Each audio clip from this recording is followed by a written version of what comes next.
I'm a conservative. You know? Like it's like really too bad because like I mean I'm just saying like I like him and for some reason I have some strange affinity towards what he does and what he stands for, but he it's just too bad that he wasn't a bit more how to as not I'm being very nice about it, I guess, but you know, a lot of people would say I'm being overly nice about it, but basically he just is not a very book smart type of guy. But then again, right? He'll like excuse that even with the Bible itself by saying like, well, that's not what we do. Like he's very staunchly anti-intellectual. But it's like, bro, like I get it, but at the same time, like you can't just that's not an excuse to just not know the Bible, to be a pastor and not know the Bible, you know? And like eh. But these are things that I think that are very obvious if you've watched any more than like 5 minutes with him. I mean, he's basically what, right? Like a rhetorician. He's got a very set rhetoric, and that's what he sticks by just all the time. Like he says that all thoughts are lies all the time. He says that all thoughts are evil and from the devil. And I get what he means. But then I'm just thinking like no pun intended. But I'm thinking, what happens when I think God and Jesus Christ are good? I love God and Jesus Christ, especially if I think that genuinely, right? Wouldn't you? Isn't that good and of God and of Jesus Christ? And I mean, yeah, I don't know. How could you? I don't know. That just seems it's just very extreme.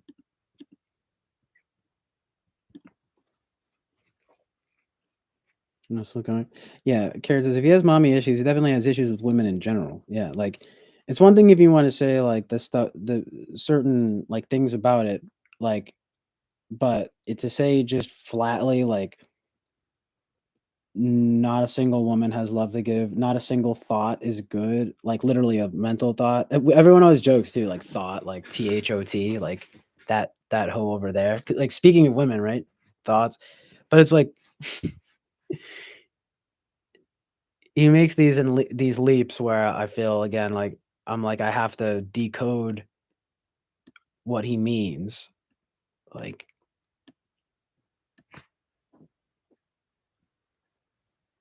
but if you become familiar with this stuff though, there are like a lot of like set talking points that he relies on, which I think is the definition of like like a rhetorician. Rhetorician. Rhetorician. That's how you pronounce it, apparently. Rhetorician. It's a dance. Rhetorician. Rhetorician. Okay, rhetorician. Finally, can't even believe it's kind of embarrassing. I see that word and I'm like, how do you actually pronounce that? Because obviously I know rhetoric, but then I'm like, okay, rhetorician. How did I not? That's a little embarrassing that I didn't think of that because I'm pretty into words and language. It didn't really occur to me to pronounce it that way, I guess. Rhetorician, of course. What the fuck? I was like, how did I not think of that? Anyway, what's up, Boba Fett? But yeah, I was talking about Jesse Lee Peterson. Consider the attitudinal types of EFLV and EVFL for JLP. Nice. Attitudinal psyche.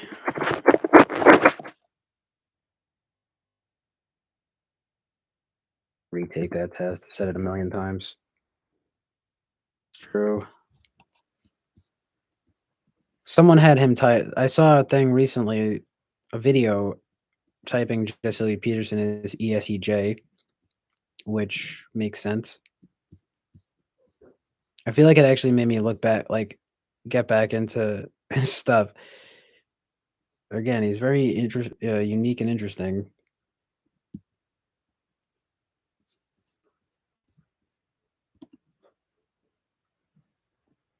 I think EFLV because he almost certainly, quote unquote, acts stupid, I would think. Well, let's see this here. I'm going to look at it. EFLV, EVFL.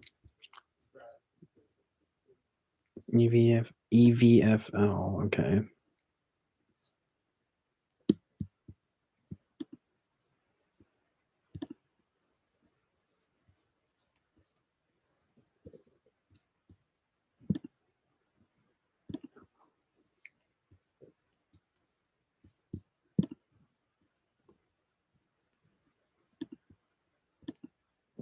Why is it not loading?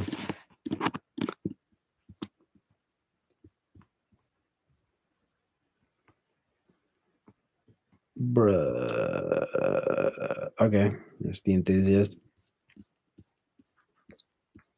Yeah, okay, I would have to read more about that, but you're more sold on EFLV, so I'll give that one a better look here.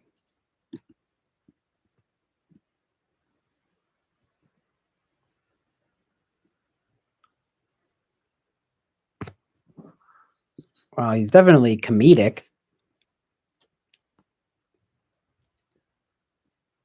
This might be a little bit like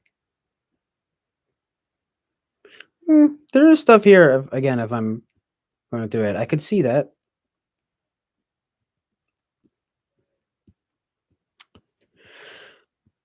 Yeah, he does that super funny thing, right? Where he's like you had mentioned, Jonathan, like it's hilarious because it's like he wants a yes or no answer to like, are you a conservative? Or he'll say, like, I was watching something recently, like he'll ask people, do you love white people? And if you say anything other than yes, he'll be like, do you love white people? He'll ask you again.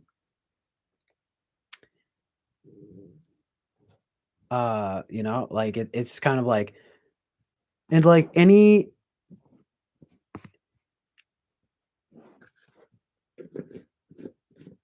you know, that's not proper like debate.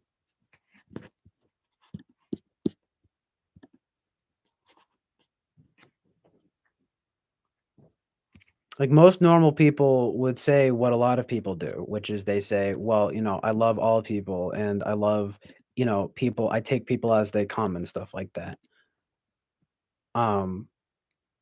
But I would know better. If I was being interviewed by him, I'd just say yes.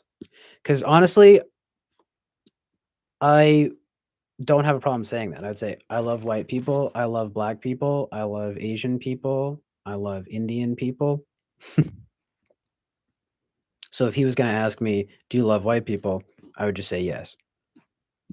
But I can understand most people not responding with unless you you understand again his rhetoric. It's like most people are probably going to be more nuanced and be like, it depends on the person, etc., etc. But once you know his rhetoric, you're like, exactly. This is like that's how he gets you, you know. But it is funny though because it's not like a gotcha question in the typical sense, like you know. But it kind of is though. But yeah, right. I think. Wait, John Mazzotti says asks complicated question. Yes or no? Like that's basically what he does. You know, it's a major like fault in his debate style. It's not even debate. It's in his interview style. I get what he means, and it's hilarious. It's amazing. it's good, but it's like people don't really think in that way. It's incredibly binary, no pun intended, very black and white, you know?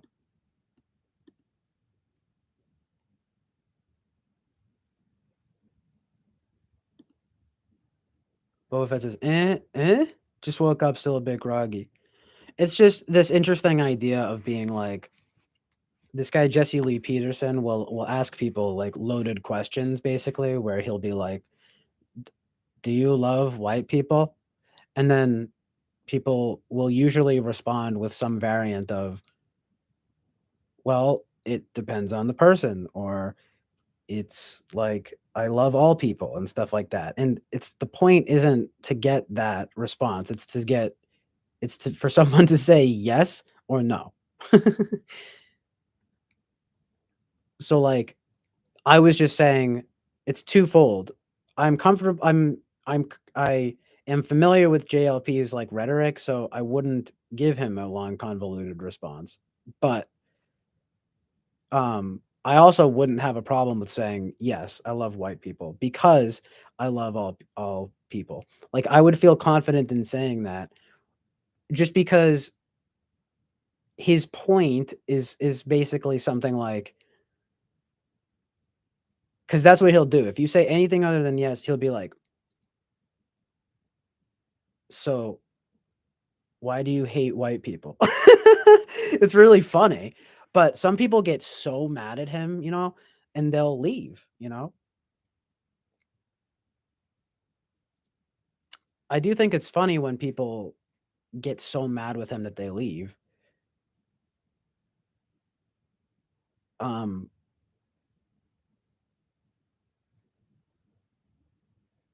it's just there's no like I liked his interview with Blair White, who's a trans woman, and she's a conservative too. So it was really funny because I think the fact that she was I've talked about this before, but like for some reason this interview, but it doesn't matter. I only mentioned it like once. I thought it was a really funny example of where an unstoppable force meets an immovable object. The unstoppable force being Blair White and the immovable object being Jesse Lee Peterson. Jesse Lee Peterson comes in being like, what would you say if I, in so many words, he basically said, he's like, now that I know that you're a boy, okay, Blair White is also a very quote unquote passing trans woman. So by all metrics, she's you know, pretty. She's quote unquote pretty. Like she manifests as like she passes, you know, as a woman. It's like, and so that's just the term that they use in the so-called trans community and so forth, you know, like and I say so-called because I know it's community. I don't know. It's like, what does that mean? But, you know, anyway, you get the point. Like, you know, she passes. And it's like, basically JLP is like, well, what if I know you're a boy, so I misgender you, basically, is what he asked. He doesn't say, but see, he doesn't say misgender because like, it's like, he won't say things like that. He'll be like, what if I know you're a boy and so I call you a boy? And then Blair White is just like, well, then I would just say that that's pretty stupid because I'm clearly not, you know, like that's clearly not how I manifest, you know. She'd be like, she didn't say that either, but she said, you know, she's like, I would think that you're trying to annoy me. You know what I mean? Like, and she's dead on. And so Jesse Lee Peterson laughs. He smiles and laughs actually, and he goes, amazing, basically. I actually want to find that moment because I thought it was brilliant. Two very interesting people. Amazing. Right? Love it. What if we could eliminate one cause of Fucking commercial. Check it out. Thing I know I need to work towards. Do you love someone? And so you have accepted that you'll I love it. You know, they are lawful people. I need to find that one part. Politics rather than actually accepting at their YouTube. I'd be voting for the first time Republican. Power, especially, are hated by minorities. I don't fight with a black lesbian either. Where's that one moment? It's The gold. light today. So she did this, so she's it's Video. because he comes message Must have been of earlier in the video. Doctors that won't do it now the people who want to. think you're female. Well, I've never something on my. I know I'm biologically male. I was born that way. Will die that way. But luckily, we live in. It's not right. And so he doesn't make mistakes. It's a female. It's never been that. It was more of I know Why? necessarily. I don't think like born that way. Will die that way. But luckily, we live. Mm, On the back, it says down in there, something that still lives of a lot. We do know that there are words now, and so this is ruining it. It's because men's I rights can't find it. websites. Right. If On one of your videos, and what do you, getting away from that Bro, because it was a dark period for sure. and the woman part is there. When you look at The I journey. just want that one soundbite of him being like, what if I think it's you're a something like boy that. and this is your boy? And She's like, which well, is that the would just be leading dumb. source of academic because information. You'd be missing just trying thing, to annoy do you me. still have that? Even though do you love someone? Go through a different route. So Meaning adoption. There's so much, but you would have. gender dysphoria is through transition, which does entail hormone. You don't believe in God, Right. but He created us all. He She doesn't think believe you're in God, female. though. Well, What's up with that? I've never thought I'm female. It's born that way. Will die that way. But luckily, we live in Strike a one society in against which you can Blair make White. changes to No, I'm yourself. just You can kidding. live the But, life you know, that you want. kind of, though, It's to be fine. honest. Did society make the right decision to accept this? No, Ugh, all right, I can't find it. But who gone through this process. is a lot of Can you go back? sexuality. Talking about that, I was speaking more in terms of like LGBT. Liberal or conservative? Liberal or No, conservative? but now they've kind of turned into something different. About what, you a man, or you just let them think what they want to think? Well, I'm in a relationship, so I don't give anyone the time of the day, But regardless. right, but before you met your boyfriend first. Yeah, I would. I've never been a very promiscuous person. I've had sex. Bruh. I think it's important to make the right decisions. President Trump, a woman to man, and it just seemed wrong that they would go. No. I have my mom. I have And is he your type? Is he your mentally type? He stable. starts talking about Crazy, that's MBTI. never gonna happen. Father state. So, do you match in the duality, in the socionics duality description? It's like you can't even. I love the guy, but it's like you Did can't you even vote for imagine him President Trump? using words like that. I did. It was my first time Mhm. voting too. Which, if you would have told me the message of I can't find go this hang part. out and like we'd be at McDonald's and Warriors by identity politics people. Why do they hate? Even the way he he says isn't social justice warriors sounds vocalize like it, he heard the power. term and Would then you be a like fierce warriors, and conservative, just started using hated it. by minorities, by the social justice warriors, by identity politics people? Why do they hate the straight, white, conservative Christian man so much?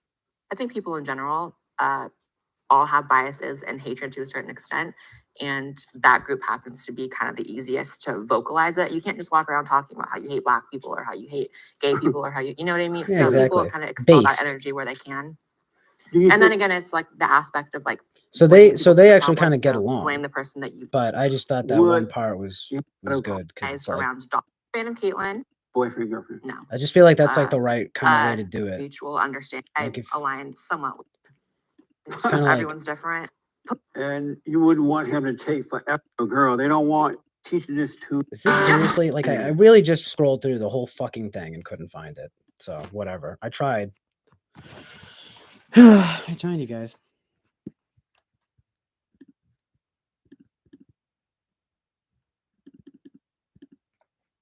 But you get the point. Jonathan Mazzani says, well, it's not a fault for him. It's a strategy to lead on people who would agree with him. When people don't want to answer with a simple yes or no, it makes them look shifty or waffly in their minds. Exactly. Jonathan Mazzani says, pronouns. In the minds of his viewers who agree with his way of thinking, interviewees who don't give straight up answers look shifty or weak. Something like, so you do this, so you've accepted that you're a liar. Well, it's not really accurate.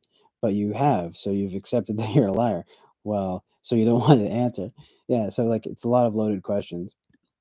instead of boy or girl. Want gender Boy or girl. identification Where obviously there's no scientific basis.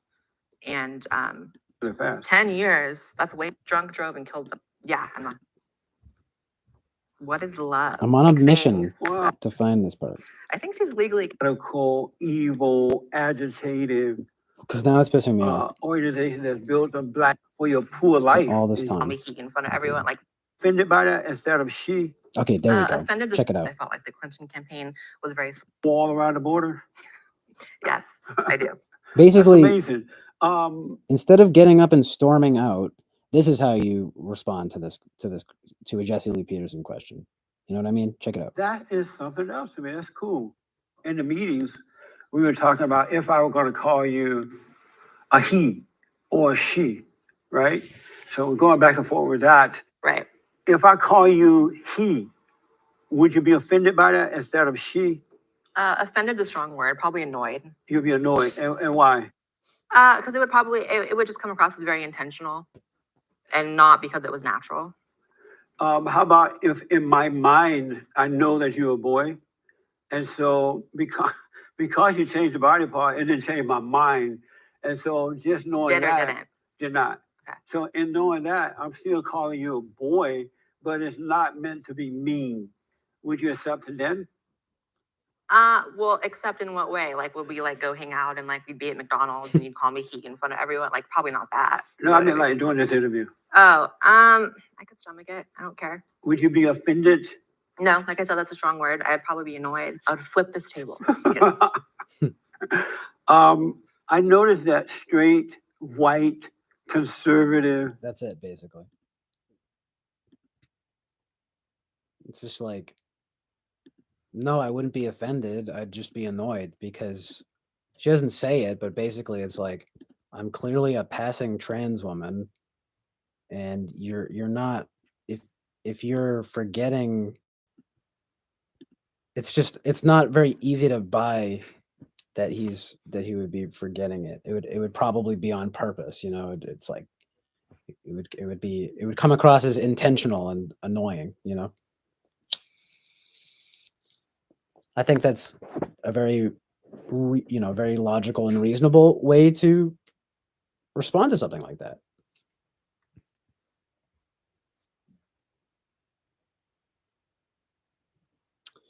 Winston's mom says Peterson is also responsible for creating and maintaining the blacklist, a record of black celebrities who he is found to have done or said anything remotely political. Among the stars include Will Smith, Spike Lee, Danny Glover, Whoopi Goldberg, Hilary Belafonte, and Sean P. Diddy Combs. Winston's mom says, and hi. This hi, mom. Thank you for your return. Yes, thank you for being here. Winston's mom coming back. Isn't that amazing?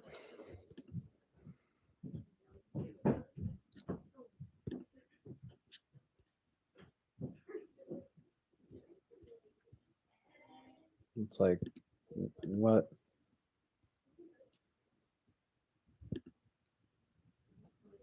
But then you'll like watch other stuff where it's like it's for every like for every one Blair White, basically there are like 9 freaking so and so's that don't that take some issue with something. But it's also not entirely surprising though that some people don't. They assume basically, okay, you're not taking this seriously, like, and like these are loaded questions. So like again, it's not surprising, but it is sort of like interesting, right? It's like, well,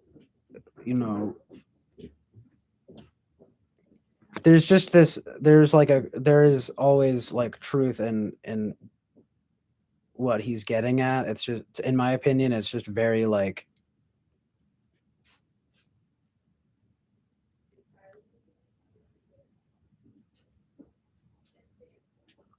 literally rhetorical, kind of, right? It's like he's not really. It's not like I mean, in this interview is this one with Blair White is interesting because I mean, I think he does come off like I think he is like curious about stuff, but it's like most of the time, like for example, like I mean, I get it. I mean, if he's talking to like a Satanist, it's like, well, you've clearly come to some pretty bold and argue because you get these people who are like, oh wow, yeah, so you get like a pro-Trump Satanist. It's like, okay, but you're still wrong, actually, and you might even say you're doubly wrong. you know but it's just like, no, don't be it's like, don't be a Satanist, like John Mouse says, don't worship the devil. It's pretty reasonable in my opinion. What does he think about this psychic? I mean, you can really watch. That's the thing about it too. Very, very like clickbaity. Like you just want to watch. You're like, all right, well, I have to watch this. I'm not fond of lists. The blacklist or lizard in the banning speech minus fire shooting is fire. Hold on. Right. Because so CJ, are you a liberal? Right. And then it'd be like, it's like he doesn't want to hear, oh well, I'm more liberal on these kinds of issues, but I'm more conservative on these. He won't take that. He'll then go, are you a liberal? And then I'll basically just have to be like, no, but right. But there's no buts. There's no buts. I think it just gets at it. It's one of the things that he does that kind of like there's no room for nuance, and like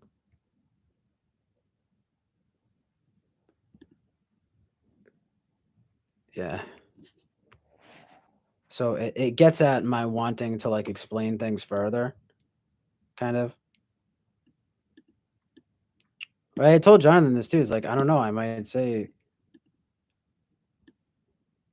I'm conservative in the sense that he understands it, because if I say anything else, it'll come off as a no. I won't say I'm a liberal because I mean I would say I'm more centrist or independent or something.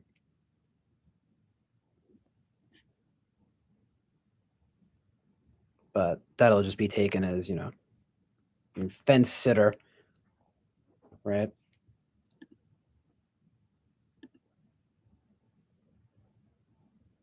Lee says, I don't get offended when people call me he. It happens all the time. I'm not a guy. It is presumptuous and not my preference, but whatever. Having said that, to some people it matters. I'm happy to use whatever pronouns people want. Cartnip says, who? I was just talking about Jesse Lee Peterson. Jonathan Basanti says, so are you aware that this makes you a beta male, right?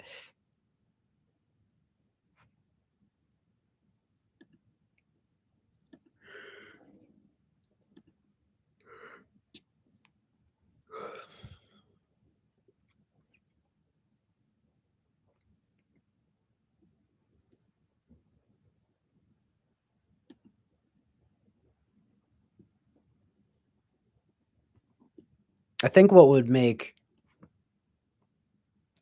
Jesse Lee Peterson like truly amazing, right? No pun intended, would be to really just have some nuance. But I don't see that ever happening. I mean, he's like 70.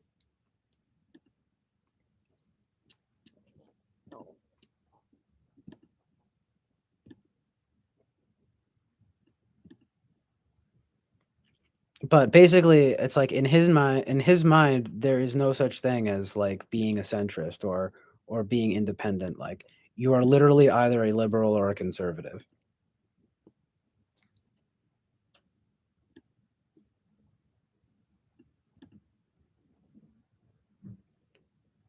So it's like I'll play along, but really want to explain myself. You know what I mean? Like, because it's just not nuanced. Anyway, Lily says, for some, the struggle to realize who they are is very painful. Why would I put salt in the wound instead of honoring that struggle? It's just a word, he, she, they. I mean, that's kind of how I feel about it. It's like the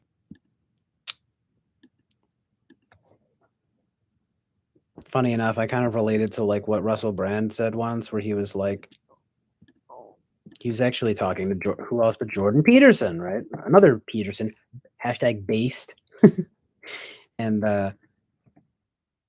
happened. You know, Russell Brand. He was just like, me, I'm more inclined to, you know, it's like if someone goes by, I just want to get along. You know, I'm just trying to get along with them. I like to go, you know, go along to get along, and that's kind of like my vibe. Call it nine-ish, call it good FE, whatever you want. But it's like I'm not gonna go out of my way to make you feel bad about being trans. You know what I mean? Or like whatever, right? It's like we can have a discussion about things, and I'll tell you how I feel about things, but I'm not gonna be like, you know, petulantly refusing to like to in a sense, I guess, acquiesce to someone else's preferences. That if it's not extreme like that, like because it's not necessarily, it's not very extreme. It's just, it's like you said, it's kind of an honoring of their identity or something. And I mean, one can only assume that that is a very near a thing that is very near and dear to a person, and it's like I don't exactly, I'm not looking to like, no pun intended, but literally like transgress on their boundaries. Like it's just when the boundaries get unreasonable that it starts to be like a Jordan Peterson thing, you know, like the whole trans thing. I mean, but he was just responding to like legislating it and stuff. But it's like he does talk to people outside and is all like, um, you know, well, I don't know if that would be good to like gender you properly. And I'm just kind of over here thinking like, look, like I have my own thoughts and feelings about these things, but I'm not gonna just be like he, she, you know, like say it like trying to like make a point out of it. Because it's ironic, I guess. It kind of just because that to me, that just seems sort of petulant, sort of childish, you know? And I mean, it's ironic in the sense that people will be like, it's not right or like whatever, but um like again, right? Like in the case of someone like Blair White, where it's like she passes or whatever. I mean, I'm not saying you should treat trans people who are less passing with any less dignity. I'm just saying like, well, why would it would only be me going out of my way to make you feel bad or uncomfortable if I were to misgender you, you know what I mean? It would really literally have to be out of a natural consequence, out of a true genuine mistake, which happens, and there needs to be forgiveness and like atonement for that. It's but if you can if you can only imagine like after if like it's like if you can imagine after I mean sorry, you can imagine that after like 10 times of someone misgendering you, it's like that you're clearly trying to like if I, you know, if I were trans something, I'd be like, okay, you're clearly trying to annoy me. That's why I liked the Blair White bit. Thought it was pretty accurate, pretty on point, you know? Like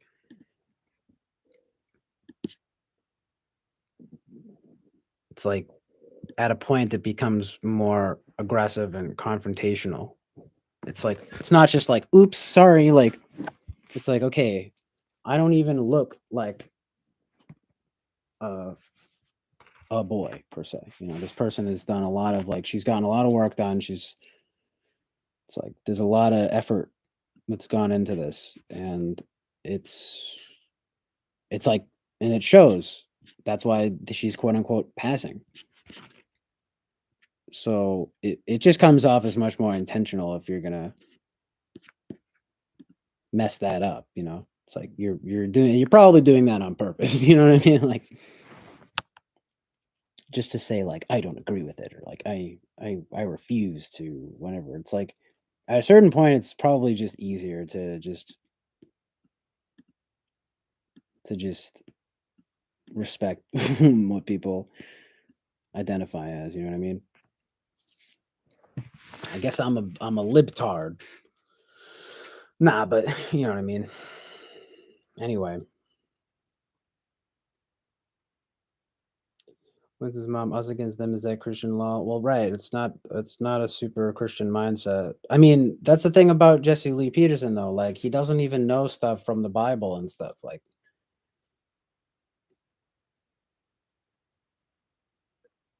so it's like I like the guy, but there's a lot of flaws going on there, you know.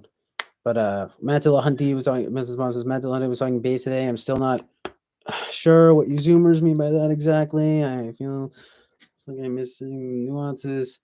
It's the same here. We base if I explain to me, but the nuances are slippery. Cool, everything. Well, it honestly depends on who you ask.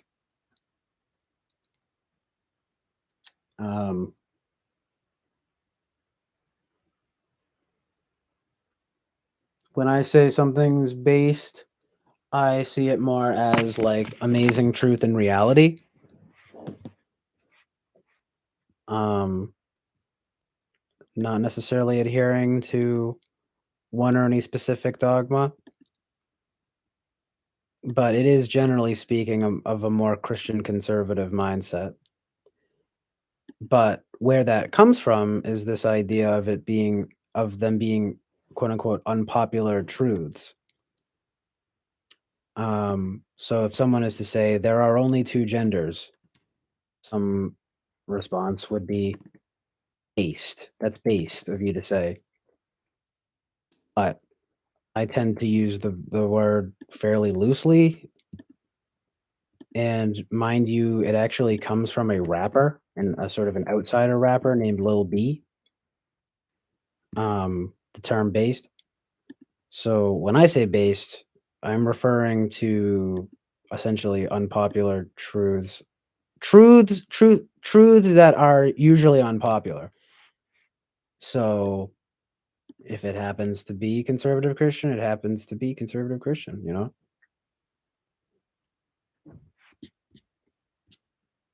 But sometimes I might say something's based if something is like a hot take or if someone like Blair White being a conservative trans person is kind of based because I mean usually you don't associate trans people with conservatism, but I think it's based.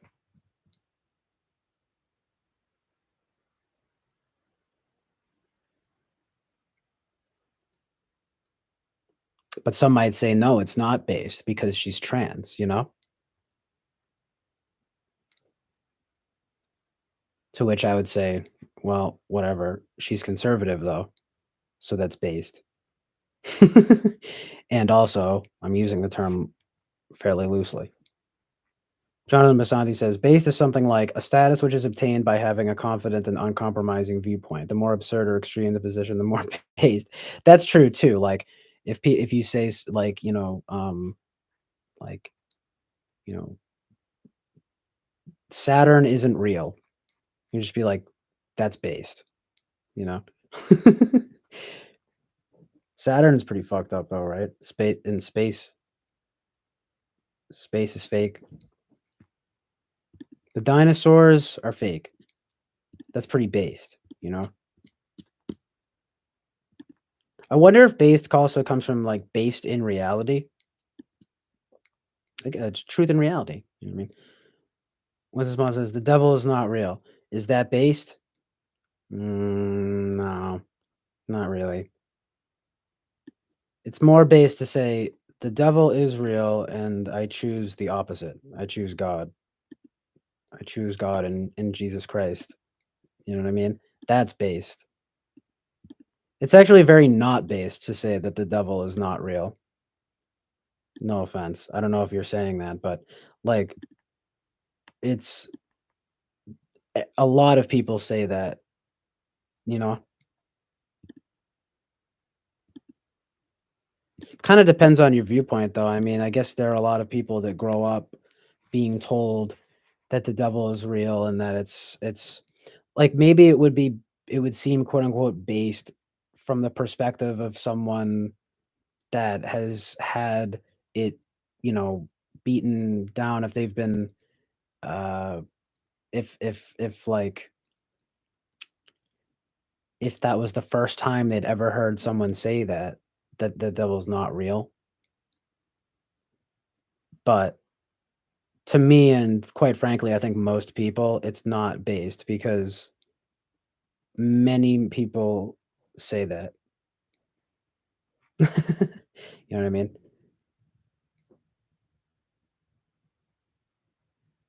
It's like a pretty popular thing too, like, "Oh, like, yeah, I believe in God, but I don't believe in the devil."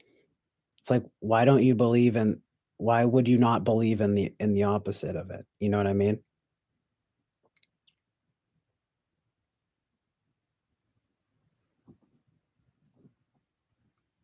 Like, that's not based. Not based, no, I'm just kidding. But, like like, really coming down on I'm not trying to come down really hard on you, Winston's mom, just but that's a great that just is, like, a lot to that's a great example, you know? But, yeah, Lil B think I'm based God, amazing. Lil B is amazing, literally. Amazing and amazing. It's both. I just love that word too, amazing. I just I love Jesse Lee Peterson. I love Lil B. Um, yeah, Cameron Spim says that is basically where it comes from, quote unquote, grounded. Lady Lou says, so if Winston's mom's phrase is not based, then it is restricted by dogma. Dogma? Well, it kind of is, but I am saying if you were to even to take if you were to make it like as secular as possible, which it can't be, you know what I mean. If you were to try to if you remove the dogma from the situation, I would still say it's based because it's not based because people say that the devil is not real all the time. And in my opinion, I think people would rather believe that the devil is not real. So, in my opinion, I would think no, that's not based at all. That's running away from what's based. Winston's mom says, but isn't saying the devil is real also saying you believe in the devil because I do not believe there is a real devil? I think of this as a metaphor. Do you take the devil literally as in real?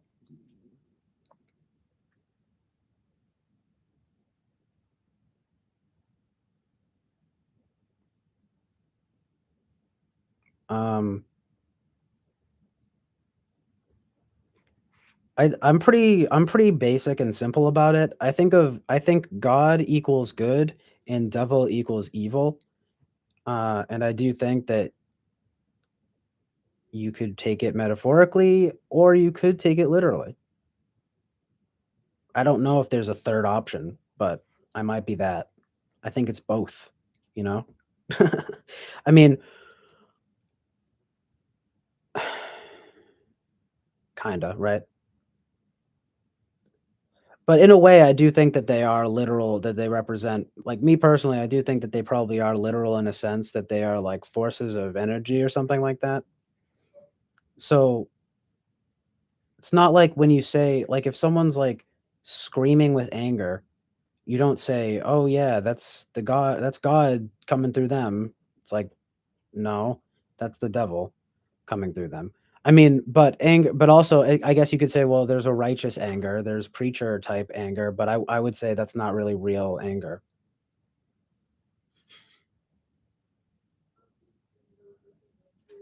Like, you know what I mean? It's like anger when you think of like real anger, you would think of like fuck you, you know? Be like, it's the devil. It's the devil talking. You know what I mean?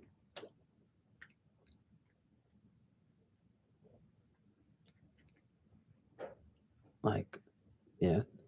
But Jonathan Mazzani says that's exactly the point. In the realm of meta irony, the more diluted you are, the more quote unquote based you are, or something like that. I don't know. I mean, yeah, basically based. That's Junior Egg or J. I've seen it pronounced Junior Egg. I don't know, J. Reg, whatever. He's pretty good about that meta irony stuff. He's hilarious. He's also a little bit controversial in a way. I'll get to that in a second because I'd like to know what you guys think about that. But yeah, there's there's levels to it. I mean, it's like sometimes it's a joke, sometimes it's not. You know, like it's like if something's based. Like anyway. No, Zoomers did not come up with based.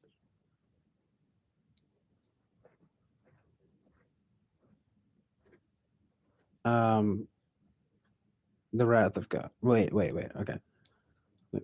Lady Lou says, so is the self making the based statement the arbiter of the truth? Is this TI, or is there a higher court of what is based approved? I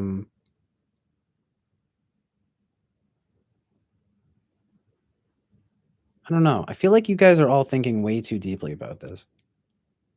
Yes, based has been co-opted by certain alt-right factions and so forth. Like, yes, based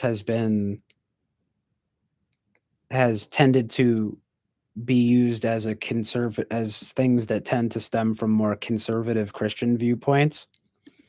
But I maintain that essentially the only reason that the more conservative Christian viewpoints are being deemed based come from them being unpopular.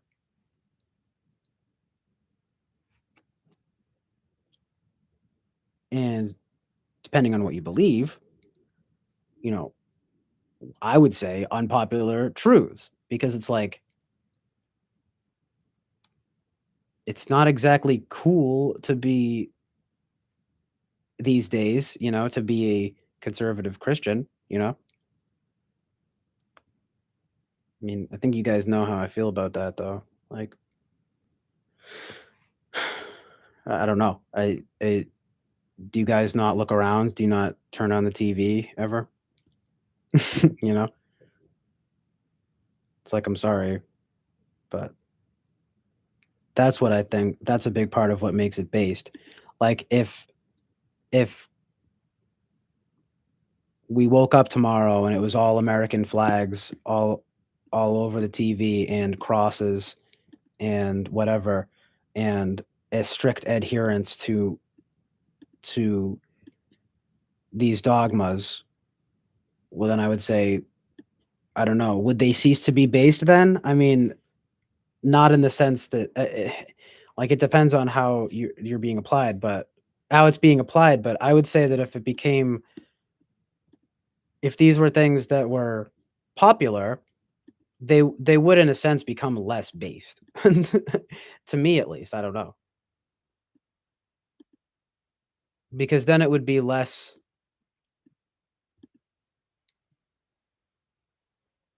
if it's to some degree, I'm just saying you have to realize that the less popular something is, the more based it is to believe in, you know? In a sense, in a very broad sense, that's a big part of it too. Running Fox says, never heard of this definition of based, ... Well,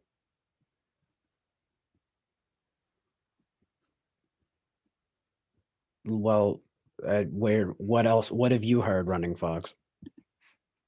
When's his mom says, in politics, the term base refers to a group of voters who always support a single party's candidates for elected office. Yeah, exactly. It's like, No, not related. You know, Jonathan Mazzani says you guys have to consider that the word base gets thrown around willy nilly. It doesn't really mean anything at all. It's kind of a nothing word. I mean, it's like, yeah, I could say Blink-182 is based. They're a based band. Why? I don't know. I mean, I could make a yeah, okay, because Tom DeLonge is into UFOs now. How about that? It's based. I don't know, right? But it doesn't really matter. I'm mostly saying based equals good. You know,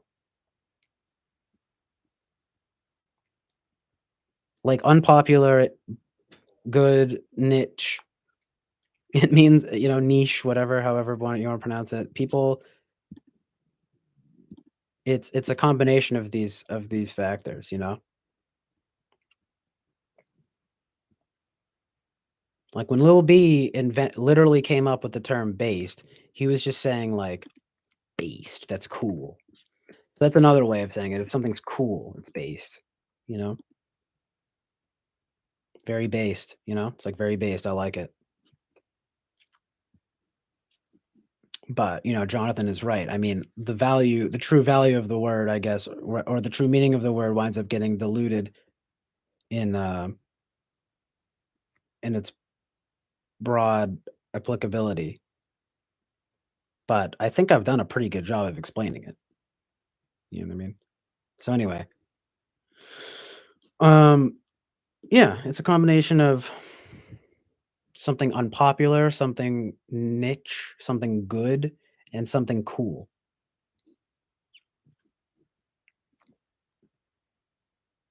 Also true and real, you know. But that is more up for debate, you know, because like that true and real, I guess. Like I don't know. It gets me thinking though, for sure. I mean, I just it is sort of not that concrete of a thing, you know.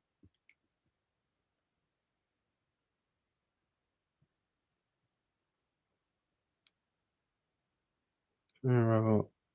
Running Bus says base has an actual definition in the dictionary JB law, so does that meaning? Yeah, but no. You guys are it's okay. Mrs. Mom says I never turn on the TV anymore. I'm studying or here in a chat or householding or reading books, but I'm not watching TV. I did once upon a time. Deep dive. Good, by the way. That's good. Winter's Mom says deep dive. In today's popular culture, quote unquote, base is a term used to describe someone who has swag and is confident in who they are. Yeah, exactly. That's true too. Swag. Confidence.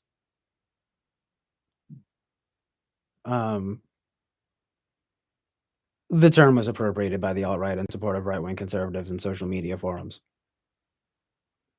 So, well, yes, running Fox, but when people say base to speak using drugs. Yeah. Okay, now you get it, running Fox. It's a slang term. When Winston's mom says, we're 3 likes short of all the people watching CJ explain based. Okay, who here has not hit the like button and is not based? Did I use it correctly? Yes, I would say that's a correct usage. That's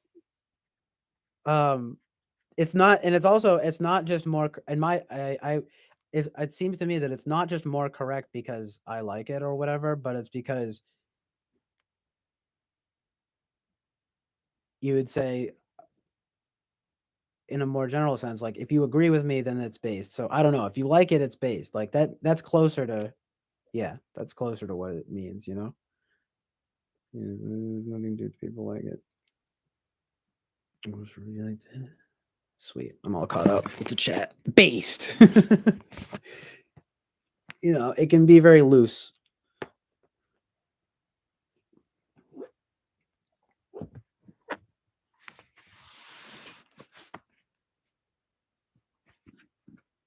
That's great though. Carmen Film says, please like and subscribe if you're based. Indeed.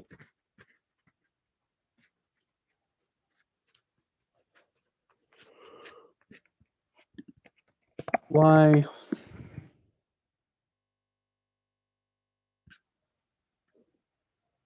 The only reason that this has become something that people care about is because it was co-opted by the alt-right. I guarantee you. Basically 100%.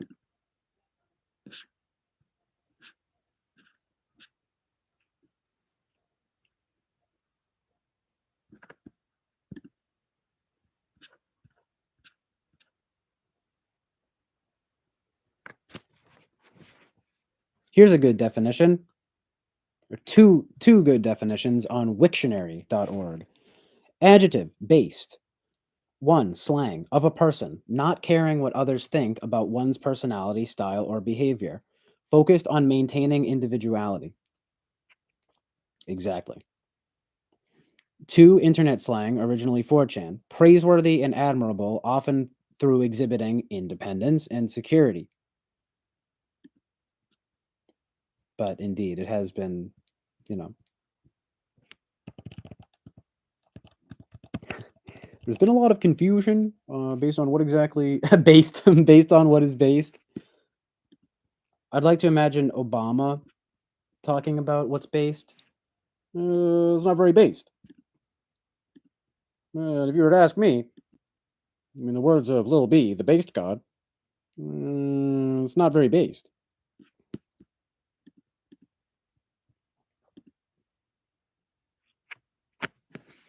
Thomas Pym says, let's not talk of terms being appropriated. That is always happening. I'm the arbiter of everything based.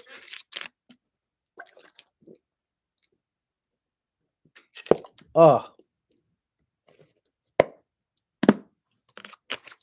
Winston's mom gives a good quote here. Wisdom comes from making mistakes, having the courage to face them and make adjustments moving forward based upon the knowledge acquired through those experiences. Yeah, that's super based.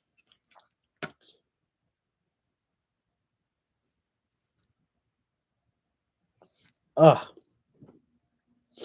Well, now I'm never going to use that word again because it's not based anymore. It's not based to say based anymore. It's too popular and thus ceases to be based.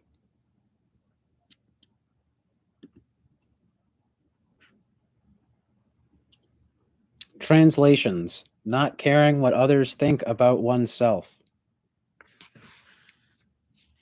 What? Spanish, basado, basada, Swedish, basarad, in parentheses, humorous. I don't know where that's coming from, but I love it. Because it can also be a humor thing. So, yeah, this is what it is. It's fantastic. No problem, Lady Lou. It's a fun discussion. Thanks for the time. John says, my lord, he's reaching the paradox of based. Indeed, right? It's like when the term based itself becomes like mainstream, the term itself sort of ceases to be based now, doesn't it?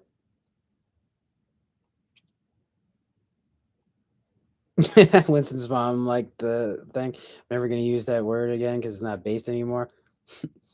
Nice. Exactly. Lady Lou says metabase, right? But yeah, I like the whole thing. Freebasing, cocaine, doing crack.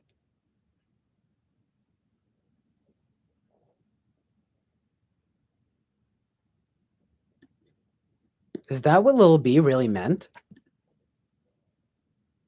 That's what it says here. Because it was like a bass head thing. No way. Lil B is a jokester, though. Check it out.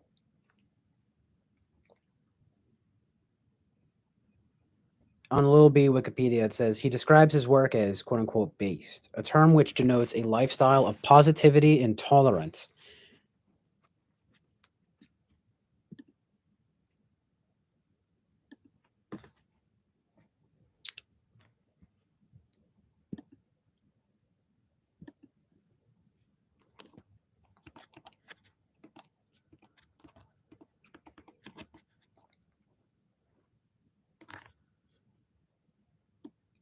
Positivity and tolerance.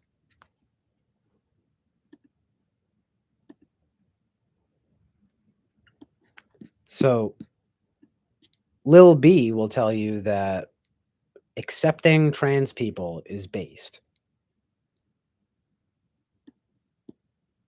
But an alt-right 4chan user will tell you that not accepting trans people is based. I trust the source on this one. It's about tolerance is a tricky word, but positivity definitely is part of it. But I still think it has become something. It's more like unpopular truths, you know.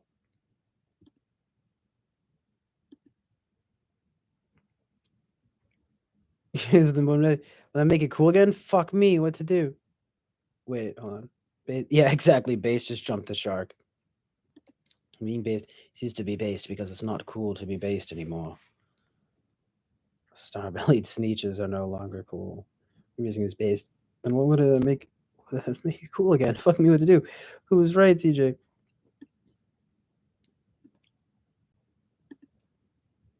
Who was right about the um like trans thing or the I mean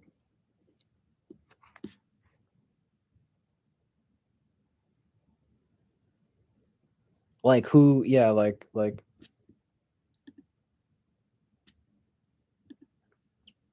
that's hard to answer, but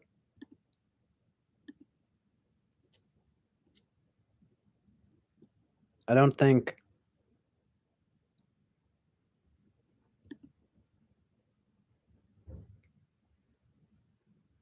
it's based to be hateful, you know?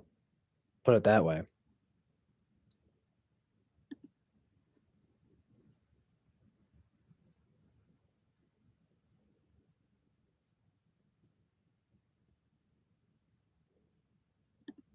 Lil B has a song called No Black Person is Ugly.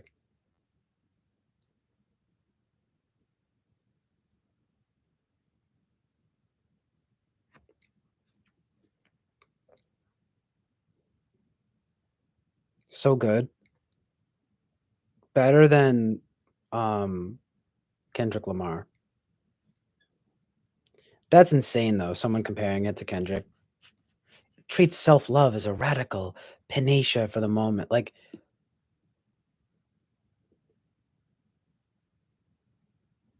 I mean, that's beautiful, but if I wrote a song called No White Person is Ugly, then I'd be arrested for hate speech. No, I'm just kidding, but you know what I mean? Like in a perfect world, you could have both. But this is not a perfect world. That's from Everything Ever, but it's also from this guy what's it called?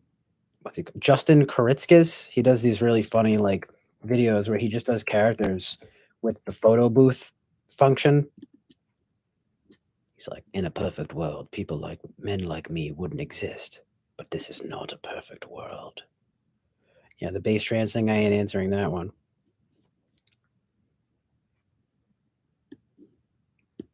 Yeah, you can catch me running away from that question, not touching that question with a 10-foot pole. I think I answered it well though. I answered it in a nice, tidy, FE kind of way, which is to say, I don't think it's based to be hateful.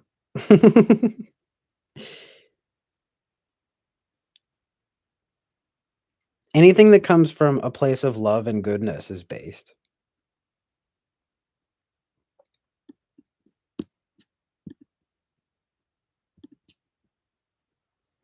Hatred and evil are not based.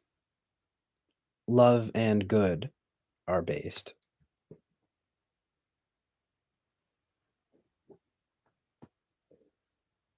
I think that's true.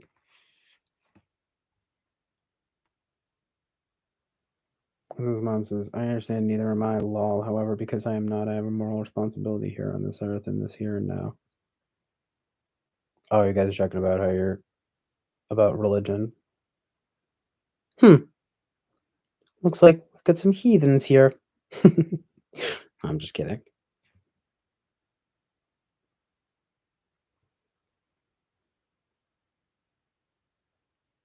Like, in my opinion, these days it's more based even to just be religious in any way or to be spiritual in any way.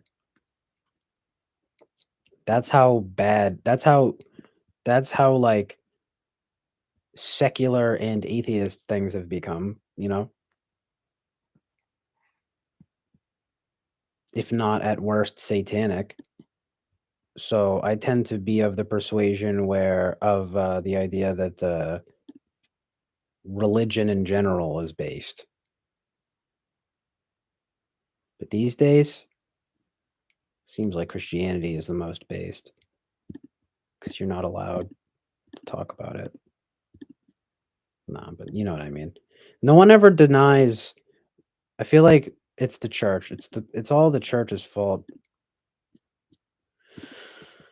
It really is.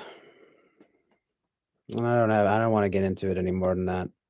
But it's ironic, isn't it? The church ruined religion. That's what I think. And tyrants ruined religion. Authoritarianism ruined religion. Essentially, as it always comes back to, in my opinion, it's like people ruined religion. Or I shouldn't say ruined, but basically people ruined religion, you know, people abused.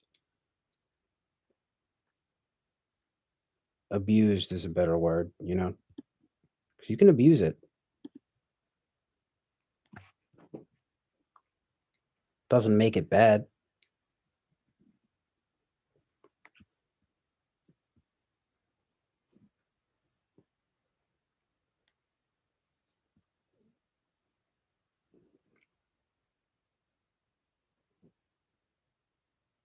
You know, mind on making a decision to go out tonight.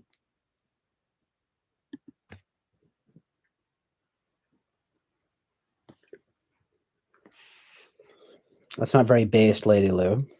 You need to be super certain and you need to be super like aggressive, forthright, and aggressive about it.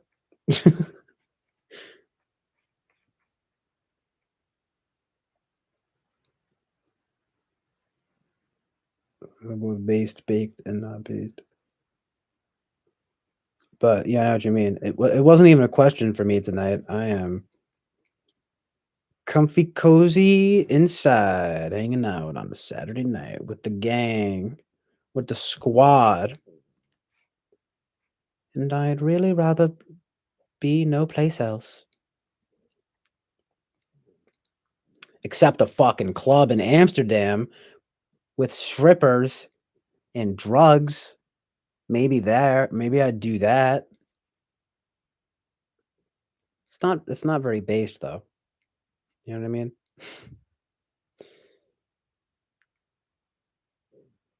Like nihilism and hedonism are not based.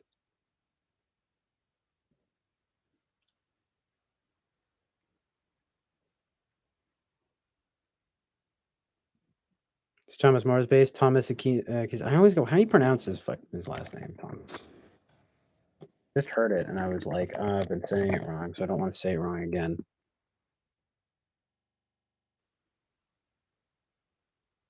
That's what I thought. Aquinas. Well, he's pretty based.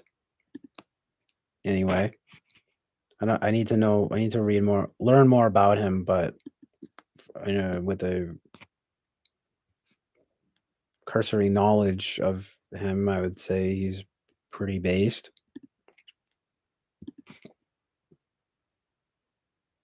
But I like that though. That it's up for debate. Sir Thomas More was based, but not Thomas Aquinas. Okay, no, yeah, I did have that wrong, but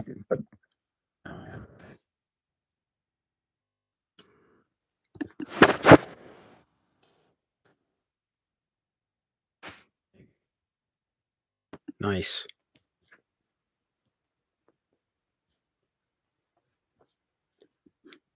People used to be so much more badass. On his execution, he was reported to have said, "I die the king's good servant and God's first." That's very based.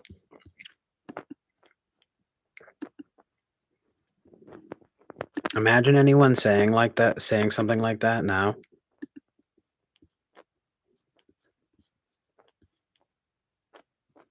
You'd be killed for saying that.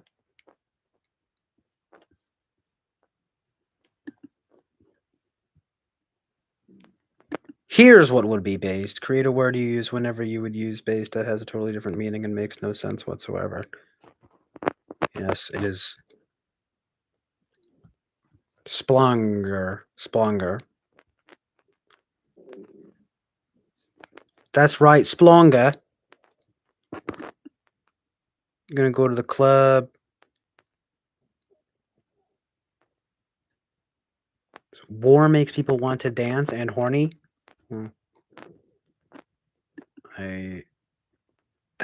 That is one way to respond.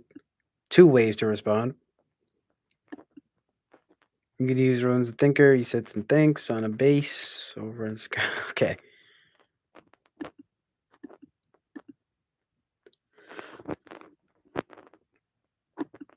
I need some more coffee. It's almost 10 for me. Oh.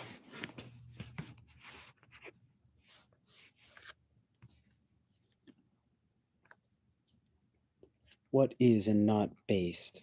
What is based and what is not based?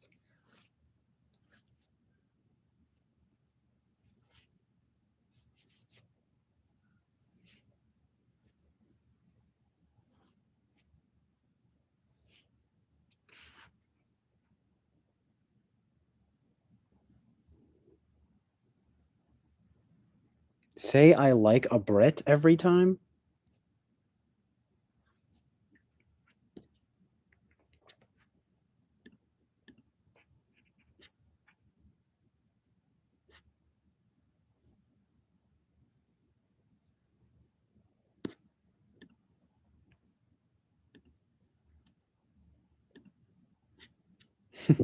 This comment on Jesse Lee Peterson when Blair White says, "Why can't all trans people be this composed? This person actually seems sane."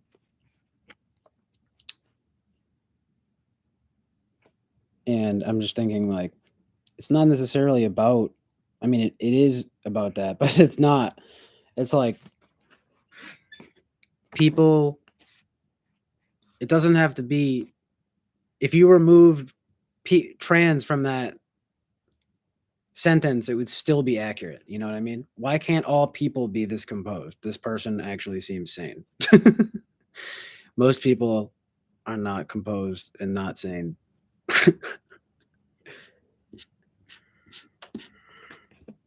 Know what I mean? Oh yeah, I like right splonga. It's awesome.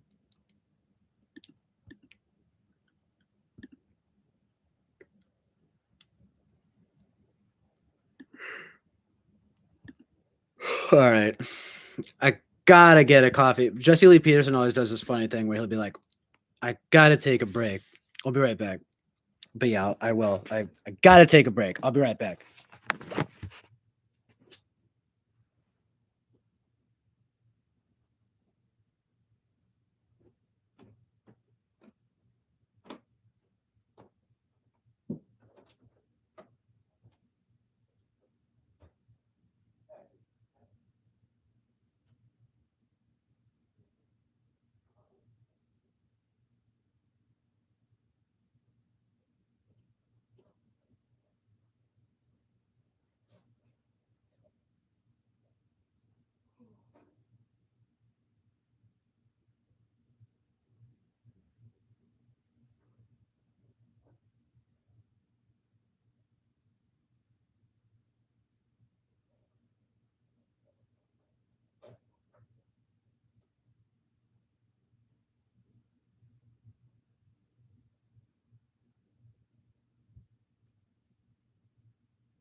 I'll just be downstairs.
Yeah, sorry, I know that was like particularly bad.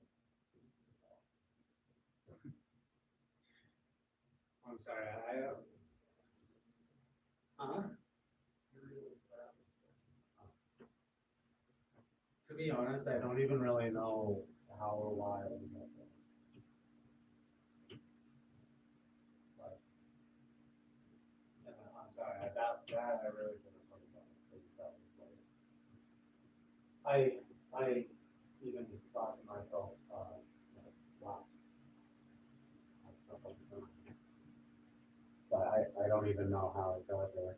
Like, I mean, I don't even know how it got that bad.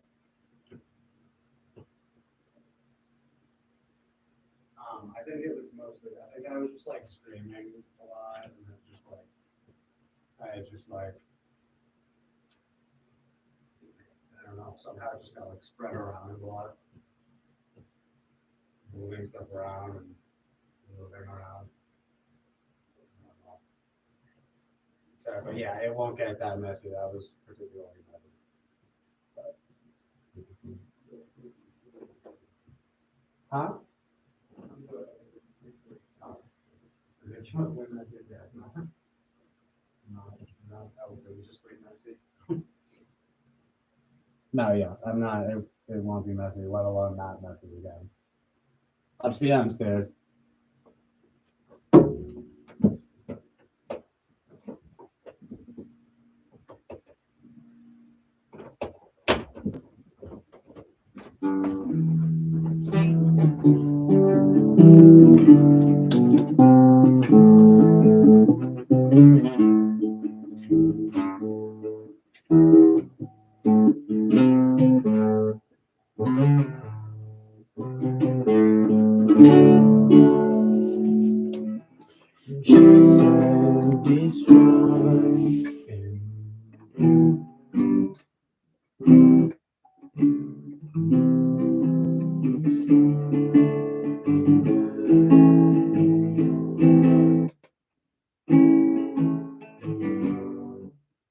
Nice.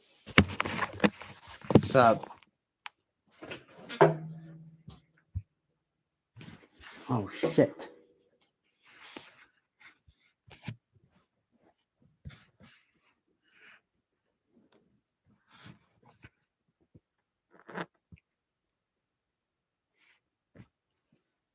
You guys hear my conversation?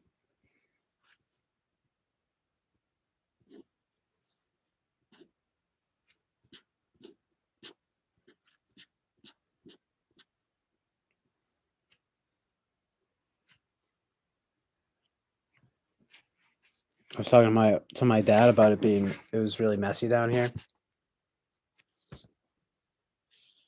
And I was like, I honestly don't even know how it got that bad.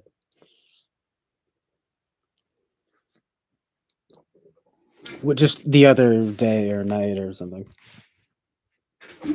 I think it was when I was streaming. Just stuff just got every like saltines and peanut butter crunch were strewn about carelessly and recklessly. Yeah, I came back with this guitar here.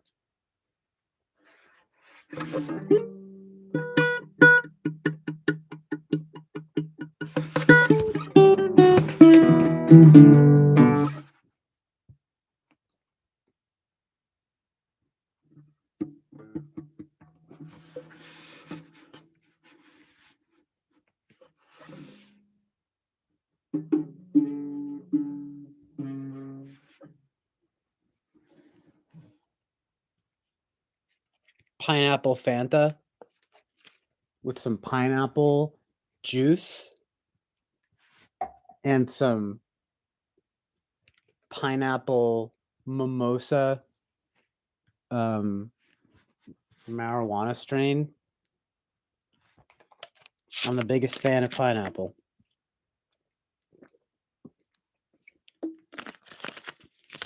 What are you gonna do about it? What are you gonna do? Are you gonna sue me about it? Are you gonna make a big deal out of it? You gonna complain?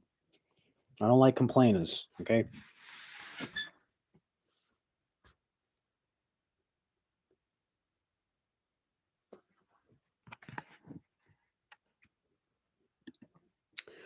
Just clipping it so you wouldn't overthink.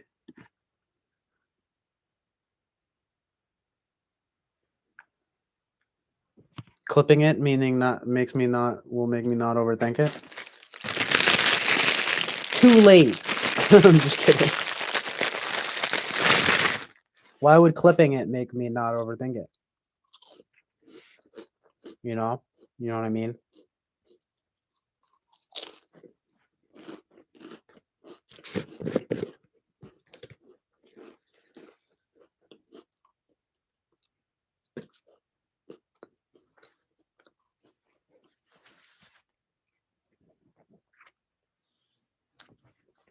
I wanted to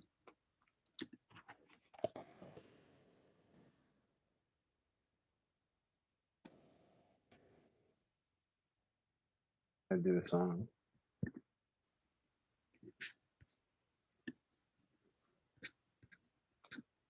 by Death in June called She Said Destroy.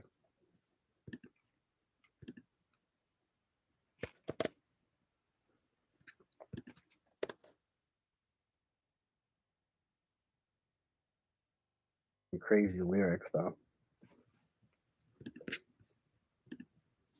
I think that's how it goes though. It's like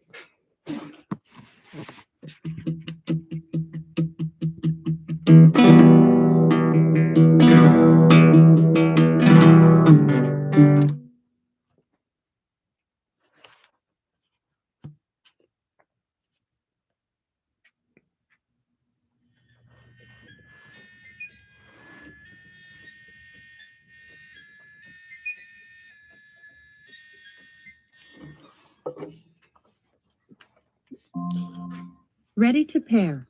Go to the Bluetooth settings on your mobile device and choose Amazon Tap /1 RN.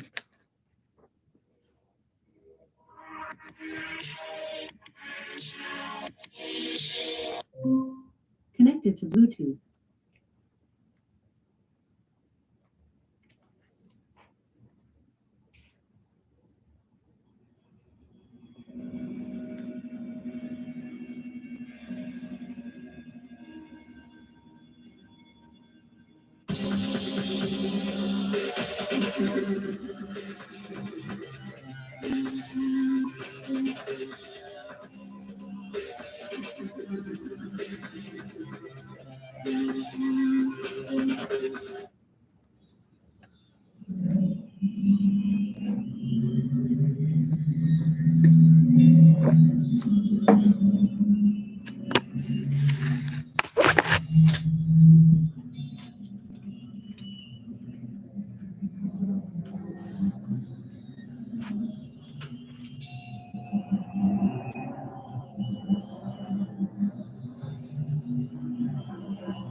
What chord is that?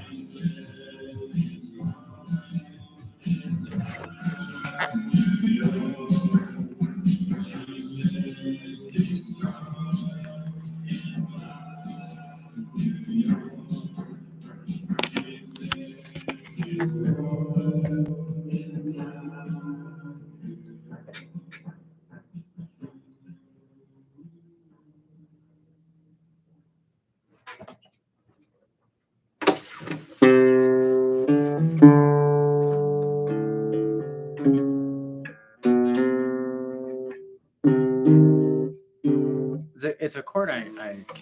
I don't know if I can play.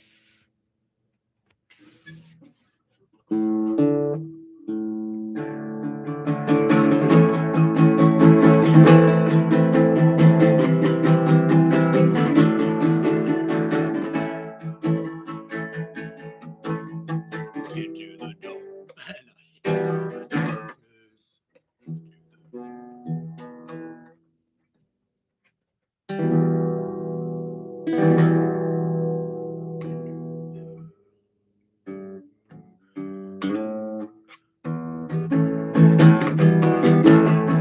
Jackals growling.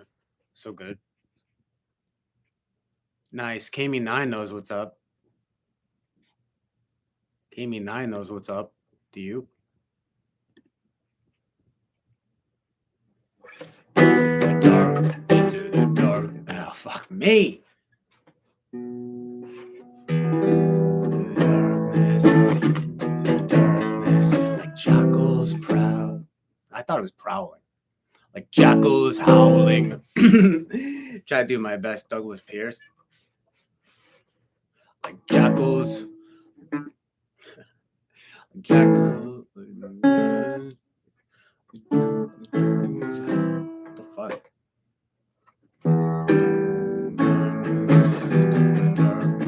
Jackals howling. The flowers unfolding into the darkness, into the darkness. The batters and tatters. The virgin is blessed into the darkness, into the darkness. As if seeking there, hope's bloody prey. The dead dog sinking, turning and turning, turning and turning. She said, "No, not yet, not yet." Into the darkness, the bodies collapsed, swollen with gas. Into the darkness, howls and gutters, face to the storm. Into the darkness, still broken, still bleeding. The crack of the neck, the gut shriek of thunder, the blood call of lightning. She said, destroy in black New York. She said, destroy in black New York. She said, destroy in black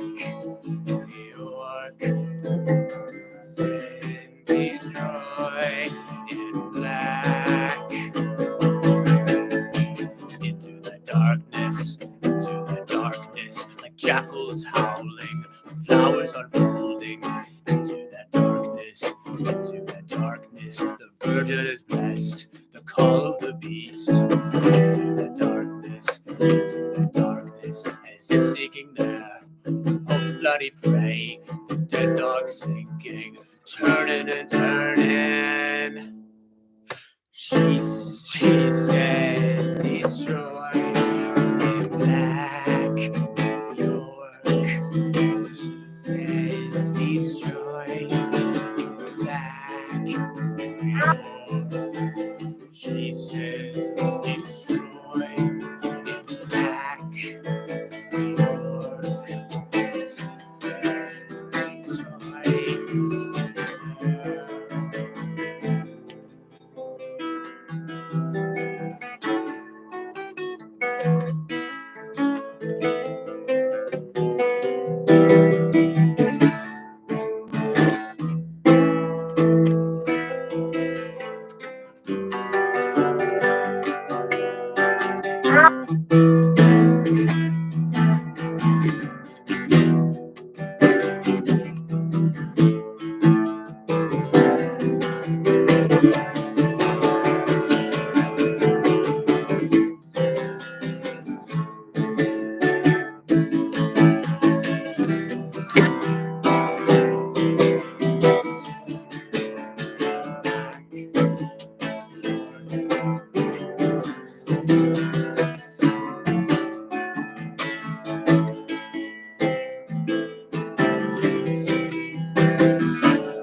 Fuck yeah. That was good. We're getting into it.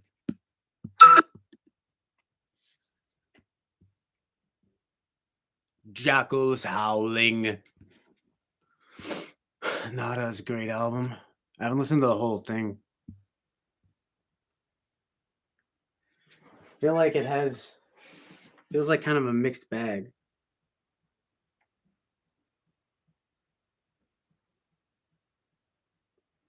But I love their first two. All right, I love The Guilty Have No Pride and But What Ends When the Symbol Shatters, of course.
Let's just play songs tonight that are gonna get me in trouble. Like John Mouse's Cop Killer. Hold on.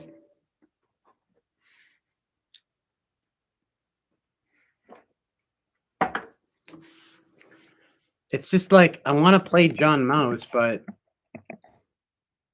the only ones I really know how to play well is Cop Killer.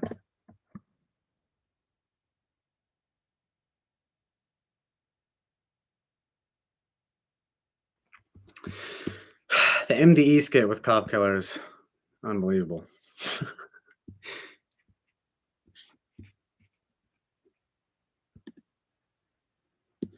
It's true though. It is a cover of Body Count. I don't know. I'd rather play something else. like a better like a better John Mouse song for one.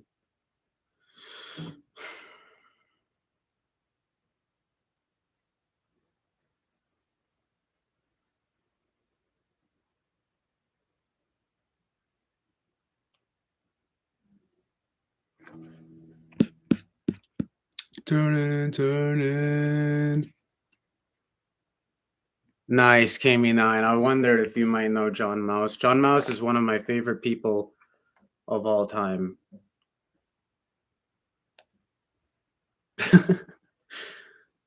I haven't seen him live. I'm jealous.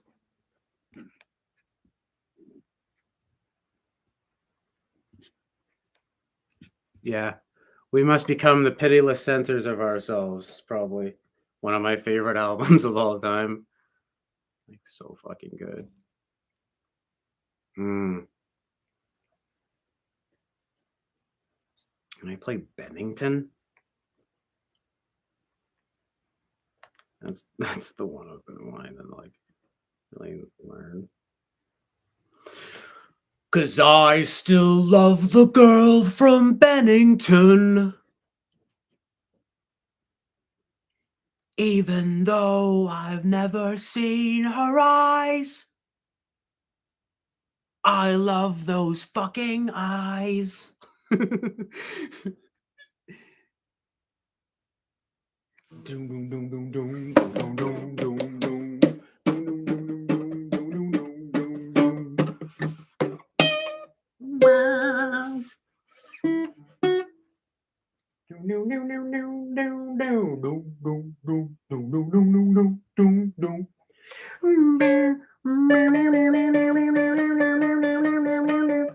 I still love the girl from Bennington.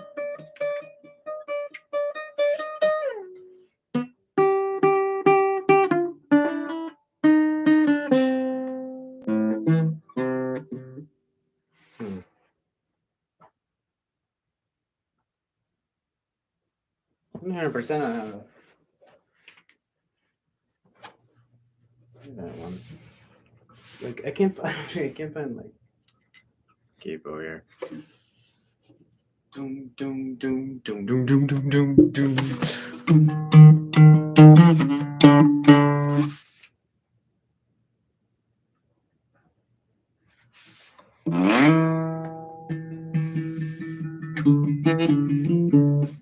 Oh, of course, it was on the end of the guitar. I mean, it was on the end of the guitar. And still leaving me.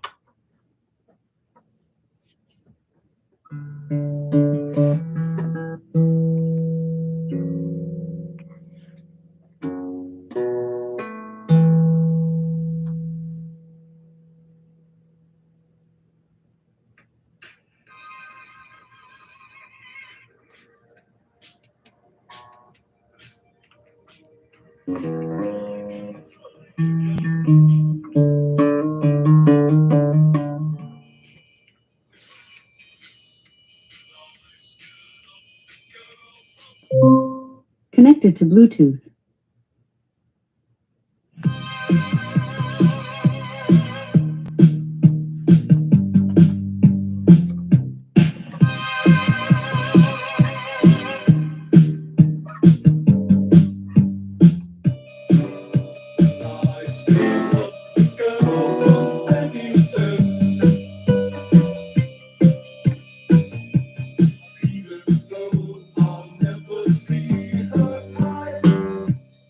That's the thing, is it needs to be lower. Can't play it so high up. Like.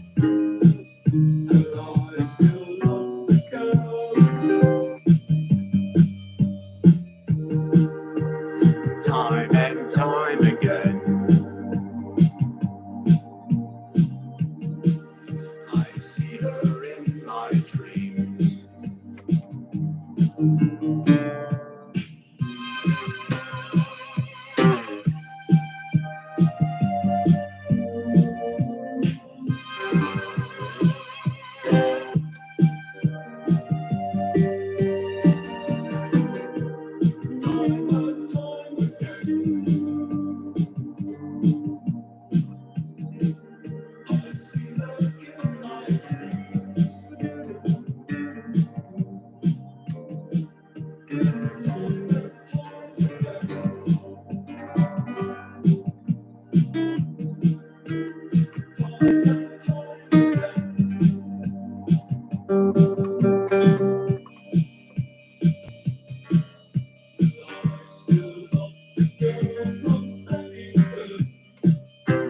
can't do it.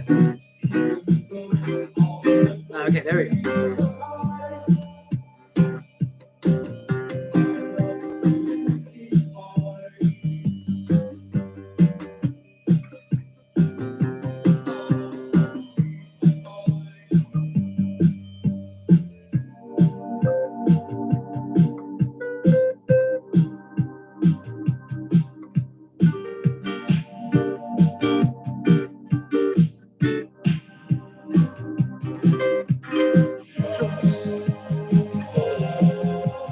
One night.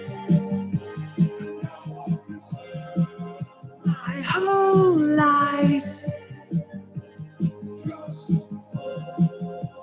One night. Just for one night.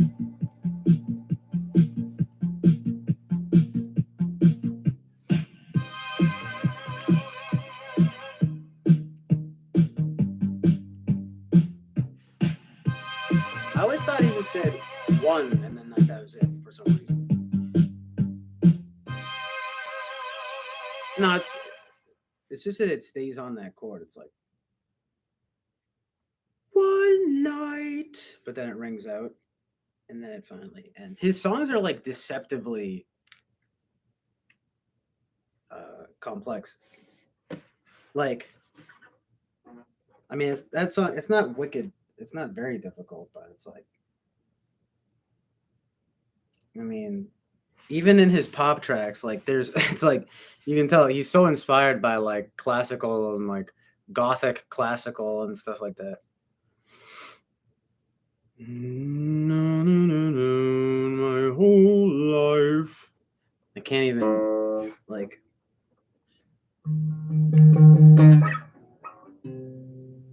I think I would need to use my other guitar, and I have to replace the string on that. But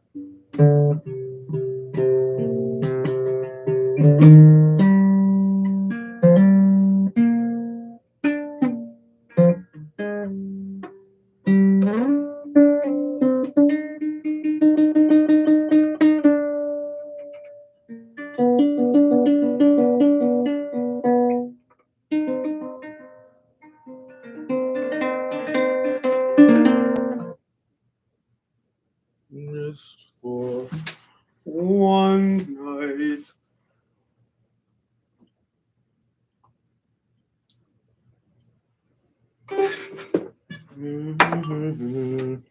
My whole life.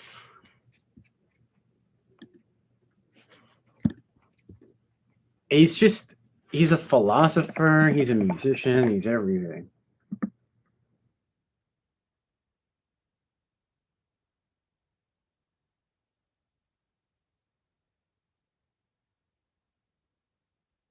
Dum, dum, dum, dum, dum, dum, dum, dum, dum, dum.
Yeah, that's it.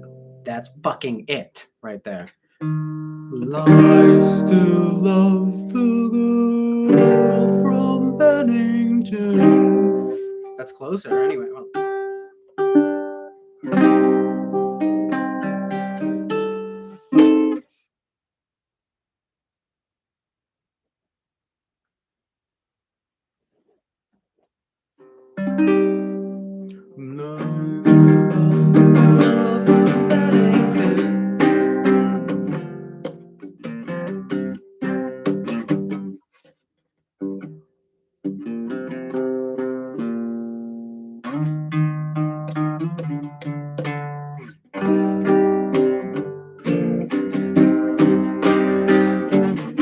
nice.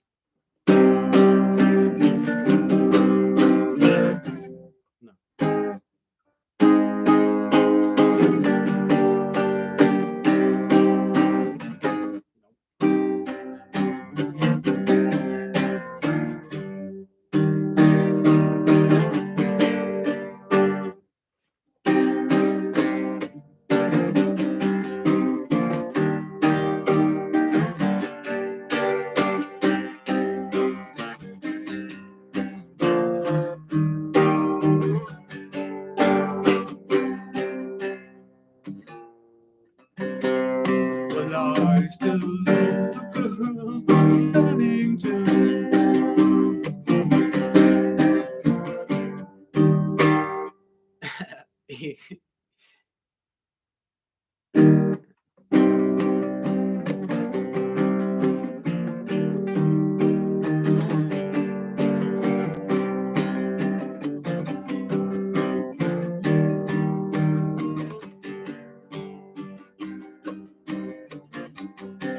Well, I still love the girl from Bennington, even though I'll never see her eyes. I love those fucking eyes.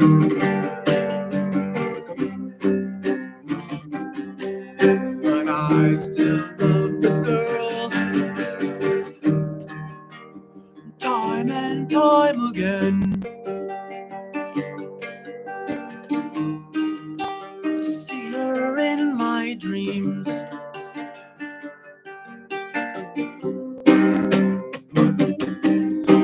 I still love the girl from Bennington. Even though I'll never see her eyes. Love those fucking eyes.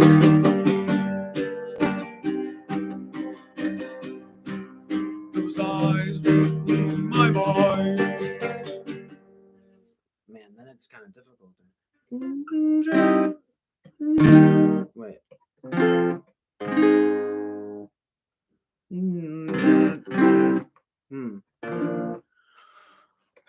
Just for, is it really the same? Just, no, I feel like it's like just for, it's like Italian, like just for one night. No, that's not right. This is not right. Now I'll miss her my whole life.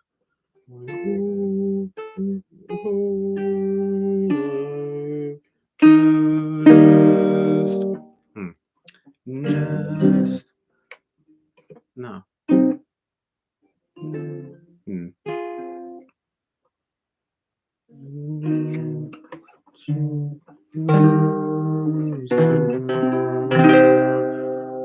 One night. What a strange, like, what? Just for one night.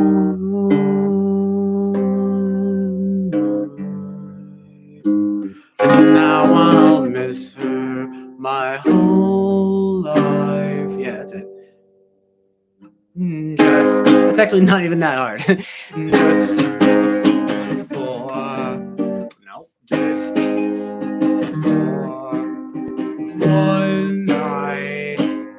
Now I'll miss her my whole life.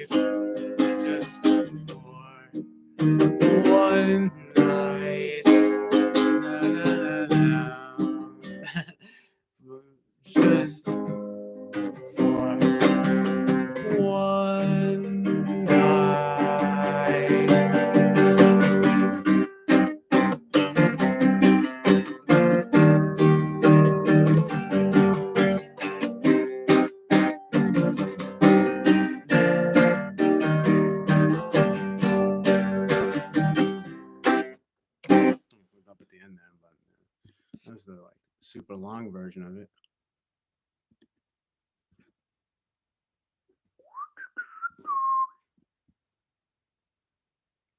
Oh yeah, he's right. He was in Minnesota with his wife. Where's he at now? Do you know? Love to know. Yeah, his interviews are legendary. Amazing and legendary.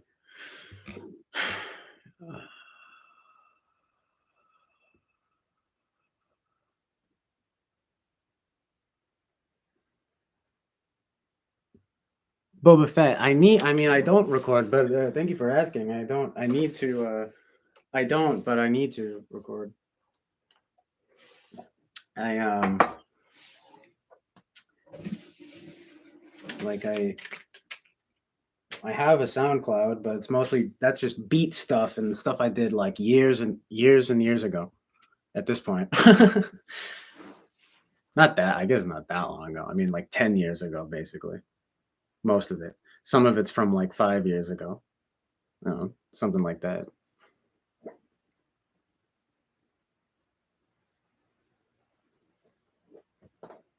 It's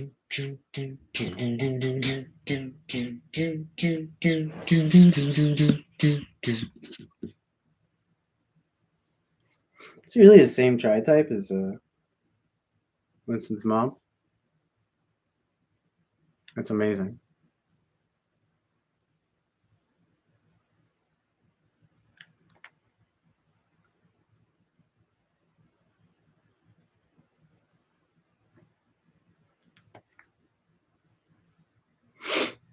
I'm just responding to my friend here. Actually, I don't know. I might give it one more second here, but I probably am going to stop streaming soon anyway. Finally, there's 7.5 hours. But like I said, once it gets going, it gets going. Of course, right at 7:47. Ooh, 7:47 now at 10:47. Amazingly synchronicity.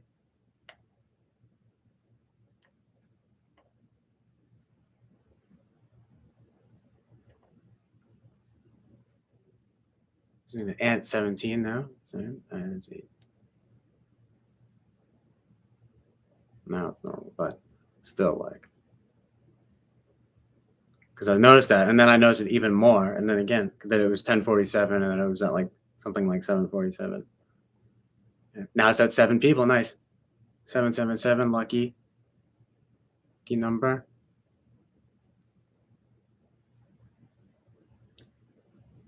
7:47:47 with 7 people. Now it's 10:48 though. It's gonna be at 10:47, but now it's at 10:48. He is not necessarily conservative. John Mouse.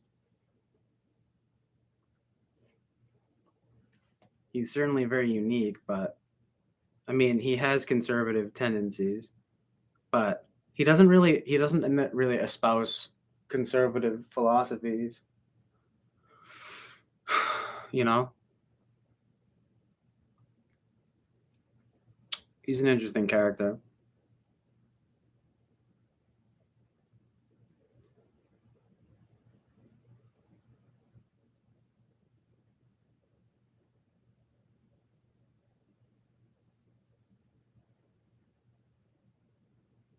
He's not exactly. He's not really political.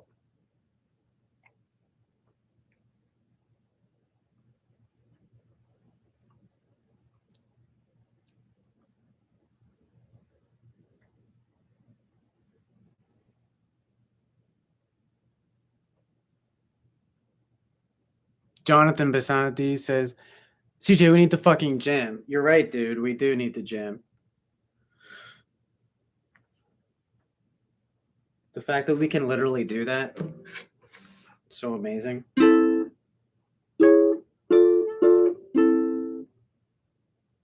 It's very special.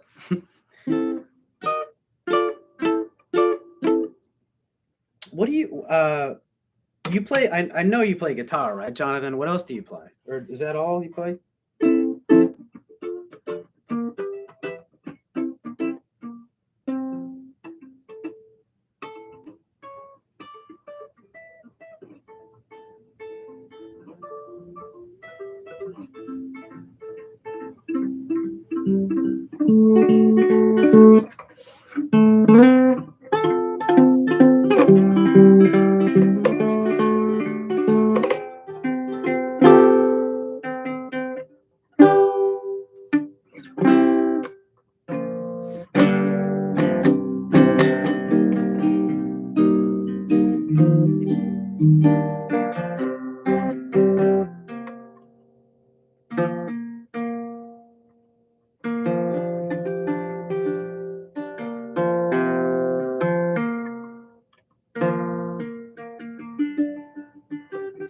Jonathan Basandi says, I need to get a bike once the weather gets warm. Guitar, bass, vocals, I can kind of drum. Dance? What? You really? No.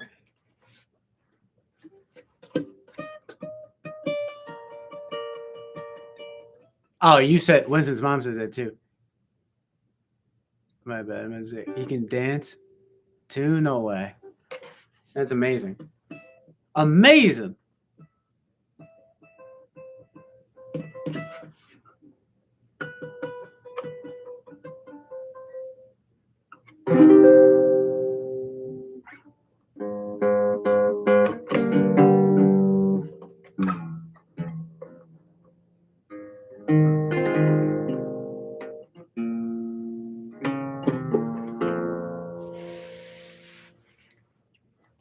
Jonathan Basandi says, I am the fucking king of the dance floor.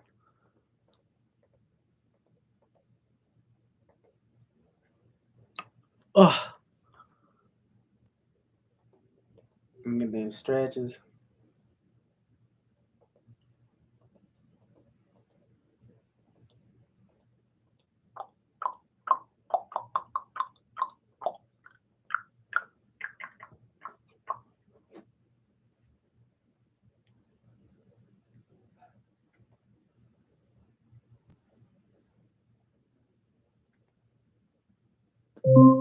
Connected to Bluetooth.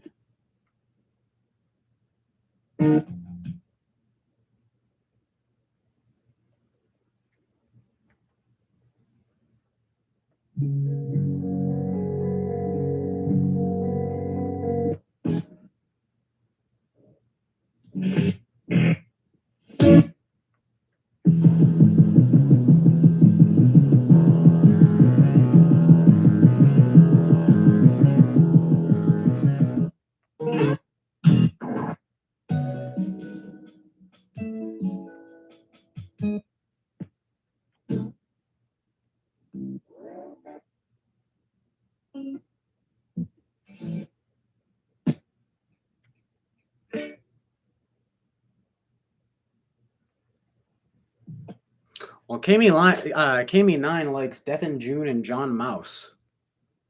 That's fucking awesome. What other music do you like, Kami9?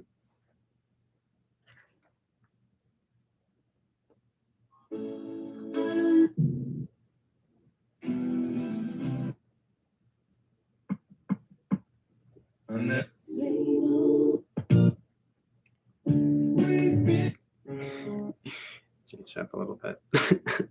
Play some Beach Boys for you. A little bit.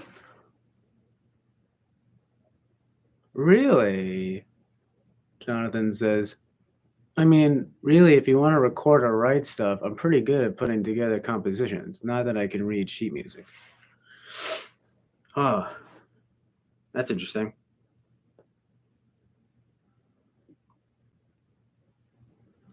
You want to be my composer? No, I'm just kidding, but I can't imagine it would be fun for you to be composing like someone else's music.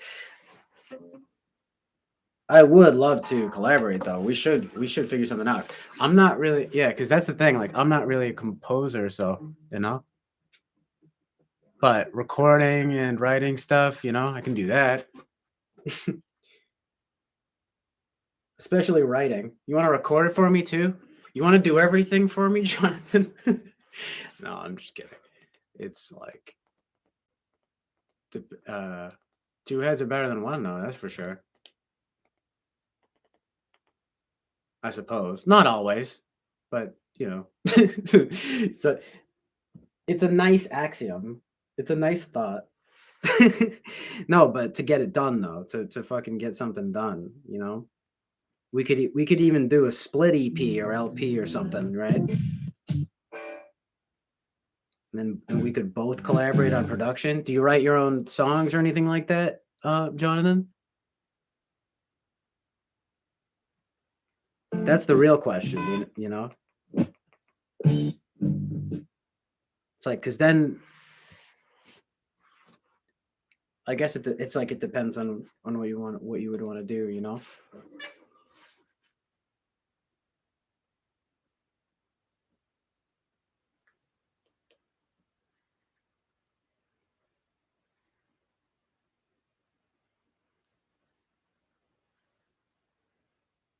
Um,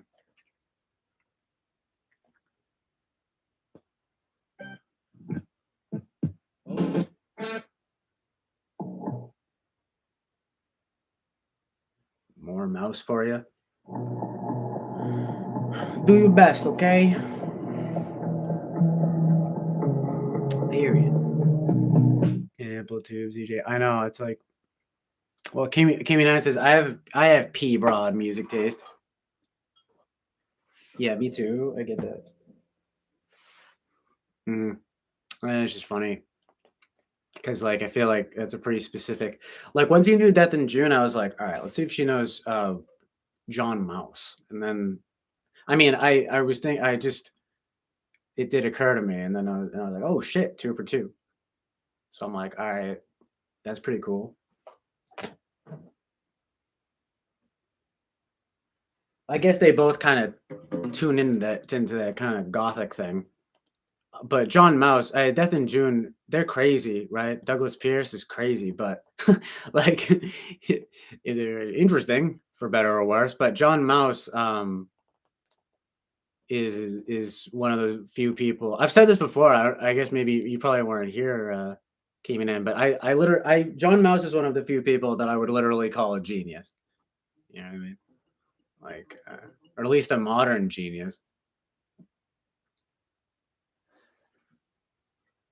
That word gets thrown around a lot, but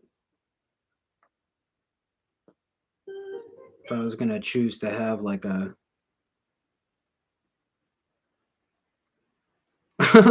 one resident philosopher / musician, it would be John Mouse. No, but philosophy, like I don't know what it is. It's just for a long time his material has always appealed to me very much.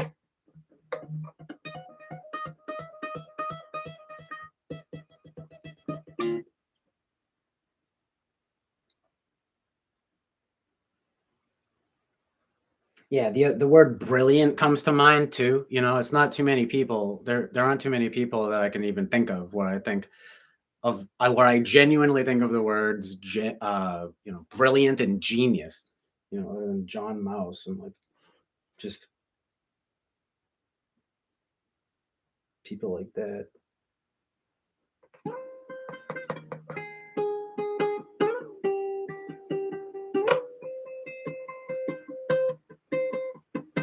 It's like, but who else even? I can't even really think of that many other people. You know what I mean? It's like,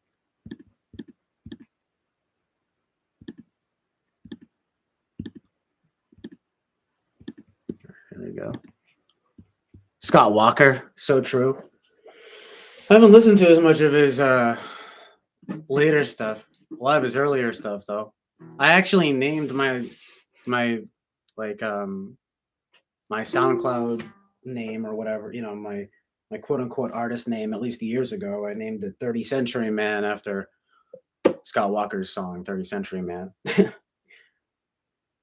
Amazingly relevant. Yeah, definitely. Also, how strange is that he used a baritone and John Mouse was the name of one of the original Walker brothers? Very strange. I would they're like what? What I have to wonder if there's some kind of relation there, at least like just in some way related. You know what I mean?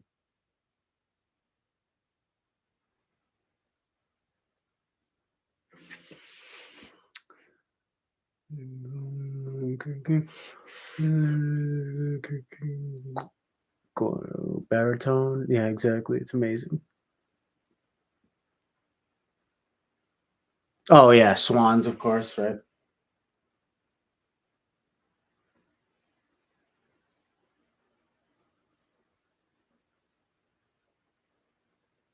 I do like swans.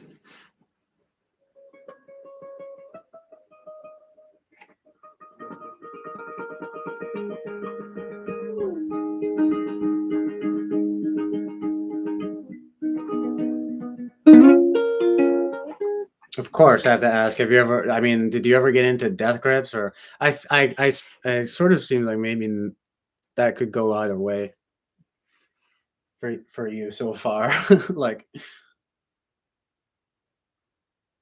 noise, noise music.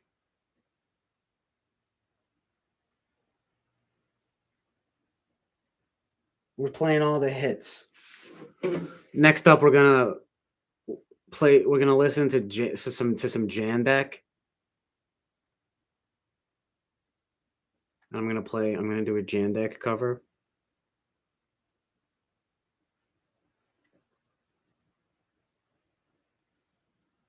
I'd love to try and somehow learn a Jandek song. That'd be amazing.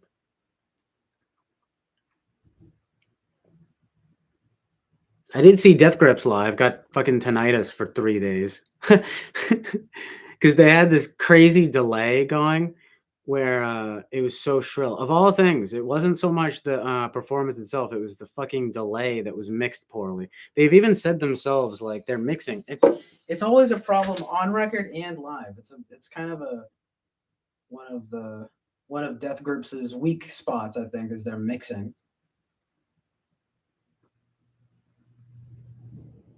Sometimes it's good. A lot of times it's kind of terrible. It's like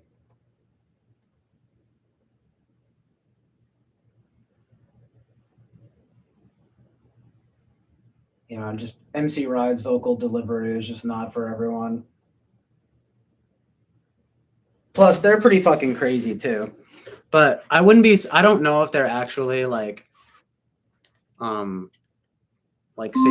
satanic or anything, but they do flirt with like they might be cosplaying, but MC Ride does have a pentagram tattooed on his chest, which is pretty alarming. You know what I mean? Like pretty alarming. Pretty alarming. In my Douglas Pierce voice. Yeah, Douglas Pierce and Boyd Rice. Boyd Rice is pretty awful.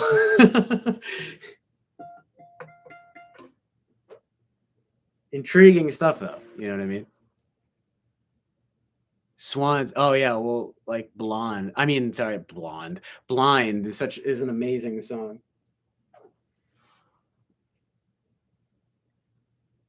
That song might even be I could probably play it, but like not right now.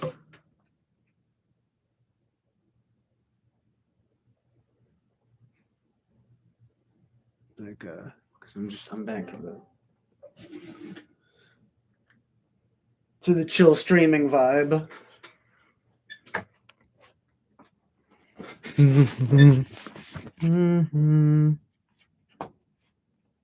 All right.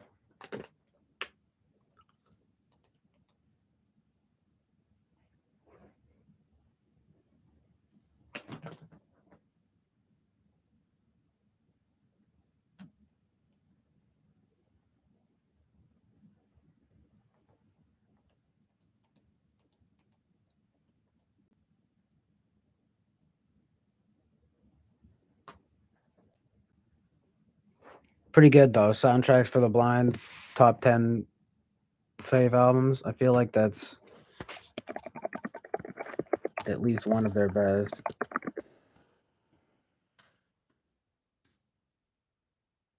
I need to listen to more of it though. Their discography is so expansive. It's so huge. It's so expansive. Like I am still going through it. Like, plus they have so many incredibly long songs.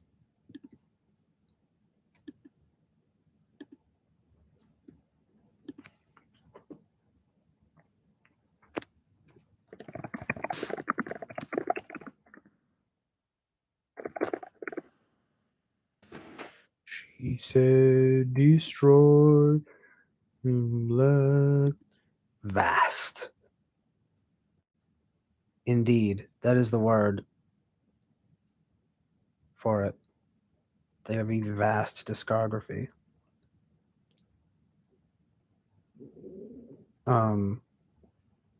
Michael Gira.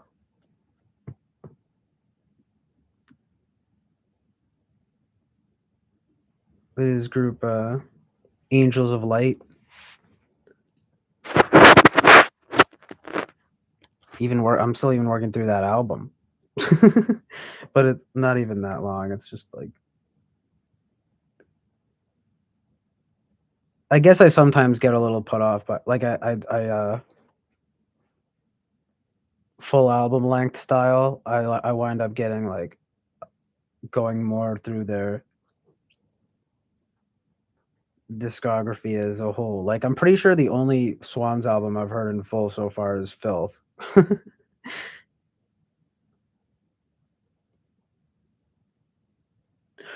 Flex your muscles. Flex your muscles.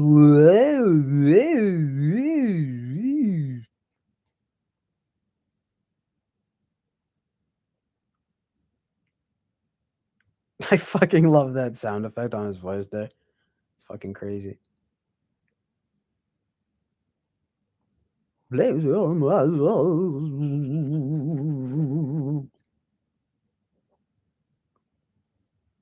Seen them 3 times. Best band live. So good.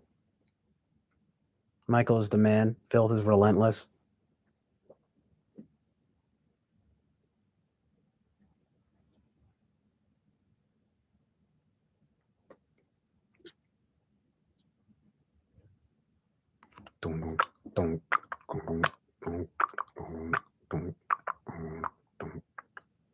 Yeah, it's like, it's a lot.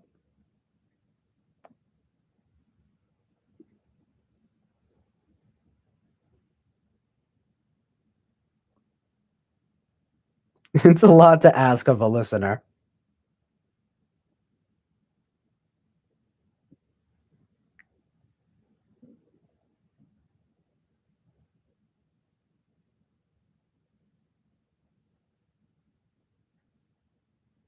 I'm trying to think of like similar vibes. Similar vibes. Ah, Bill Nye, the science guy. Wouldn't that be dope if Death in June covered the Bill Nye theme song? Bill Nye, the science guy.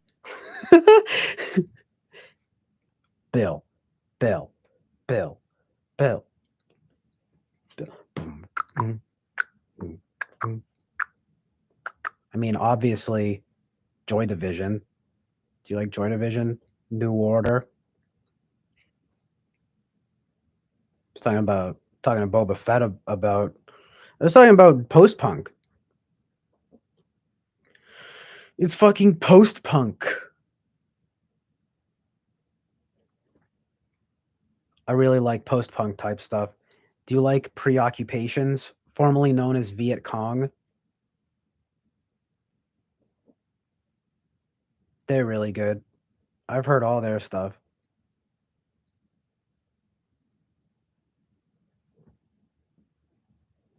Viet Cong self-titled album. Amazing.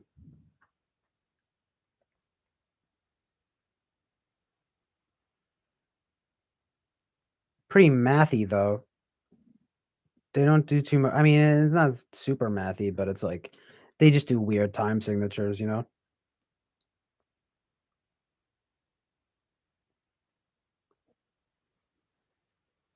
but they've got a pretty great discography.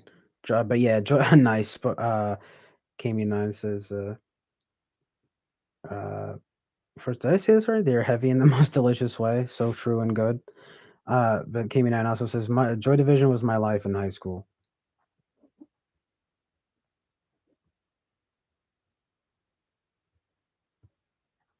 Yeah, I'm not surprised, right? Like unknown pleasures and closer or closer, depending on how you want to pronounce it. Even still, everything they put out was amazing.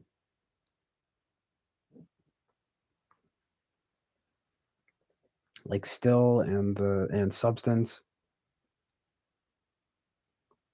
Still making my way through those, but they're amazing. Have you ever heard Joy Division's cover of Sister Ray? Velvet Underground, Sister Ray. It's so fucking good. Ding, ding, ding, ding, ding, ding, ding, ding, ding, ding, ding, ding, ding, ding, ding.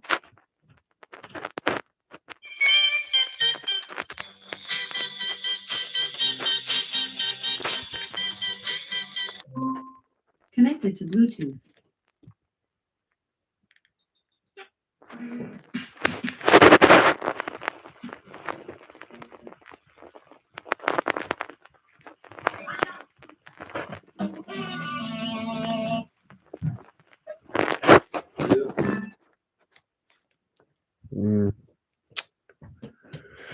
Jonathan Mazzani says, "Shit, man, I've been chilling at the Chill Island for a solid 6 hours. Amazing." Yeah, no, it's like I'm probably gonna wrap it up soon for real, for real. 8 hours. Ridiculous. It's approaching midnight. Now approaching midnight. DJ Shadow, Midnight in a Perfect World, but I think that's a sample from something. But yeah, now approaching midnight. Boba Fett is just insistent on the Punk didn't do solos. Listen, just because something has a solo doesn't make it good. That's all I'm going to say about that. You know what I mean? You know what I mean.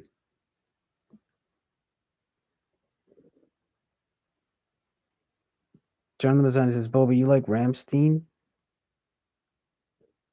Ramstein? When you say Ramstein, sounds like someone's your next door neighbor, you know? Mr. and Mrs. Ramstein.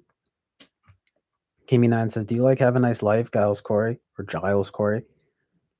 Best album R2, Joy Division.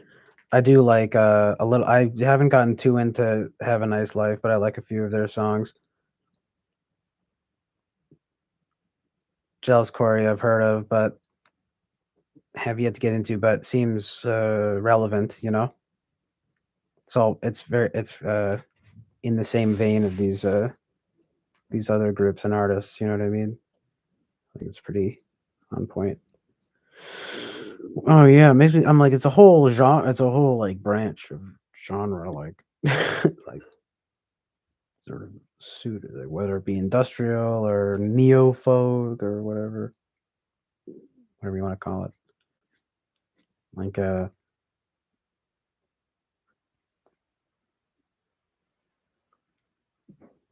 Boba Fett problems. Problems. The problem is yo.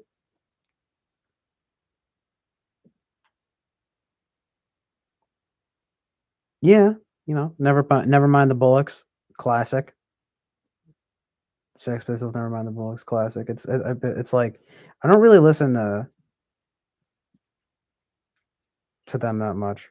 Overrated. Overrated.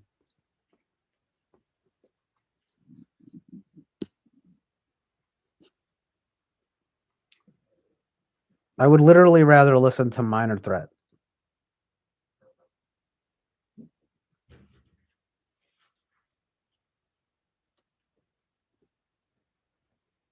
Yeah, Cayman Ants is very depressing, lol. depression core.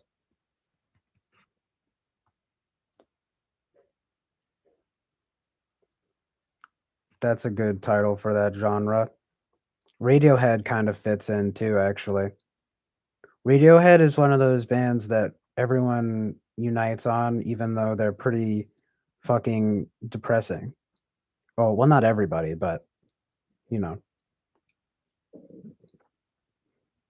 Radiohead was definitely like a gateway drug type band for me.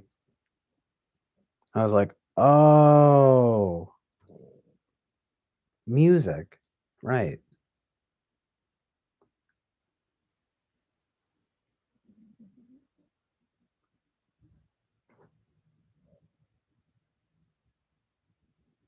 Oh,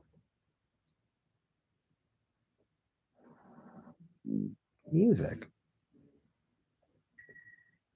That's kind of like how I felt about film. Wes Anderson with film.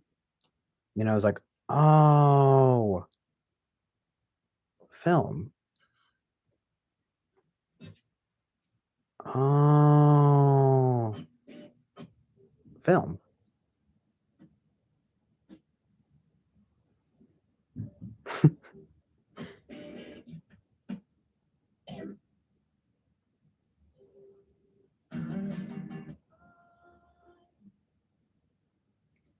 Oh, I mean, so many good. Is there so many good artists? I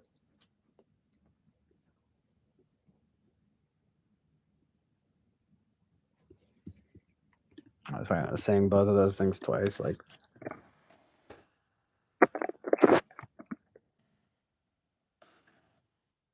Music and film thing.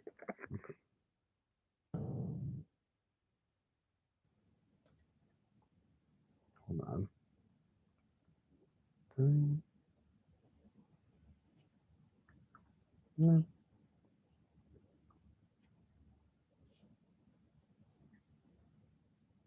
Music. Oh. What is going on here? I have the.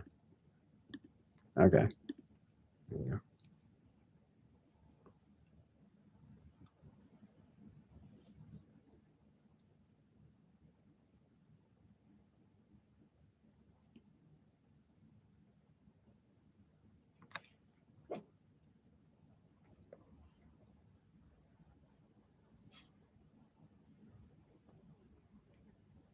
Do you like broadcast?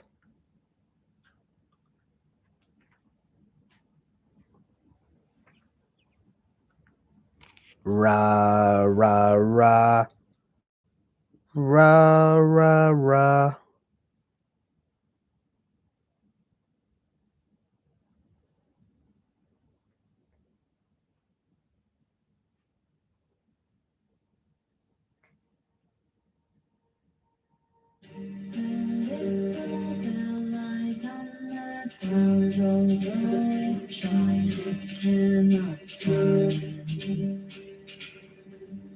It is the wind across the earth, sweet and stone will linger there.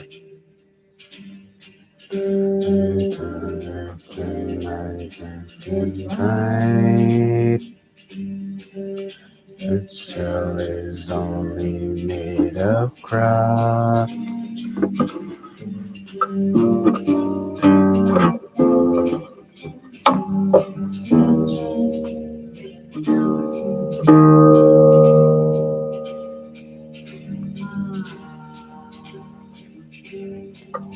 Ah. Ah. Ah.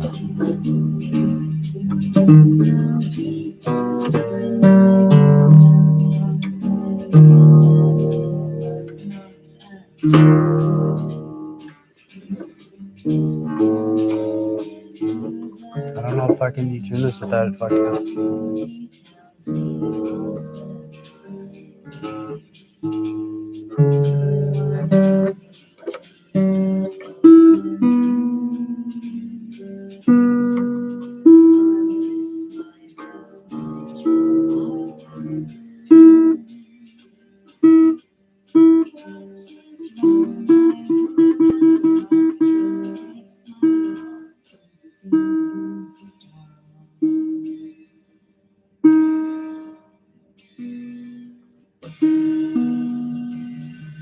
don't know if I can detune it without it fucking up.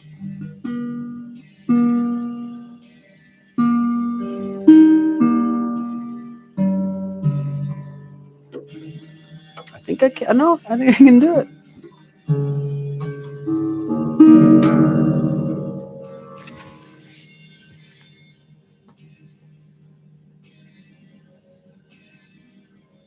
That's one of the broadcast songs that I know how to play. Nice though. K9 with a very enthusiastic response.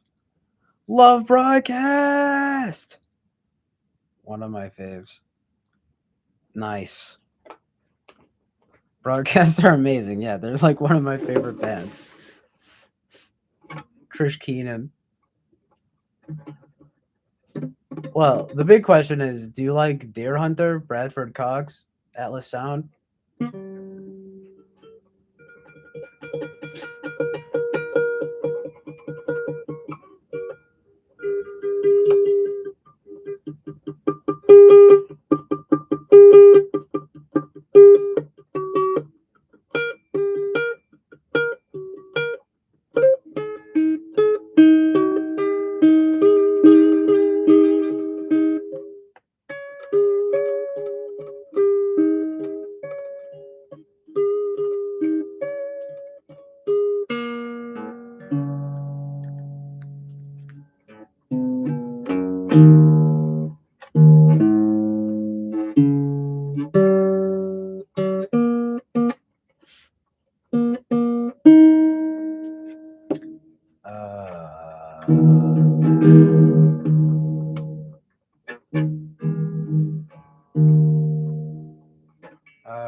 It's not good enough. It's not.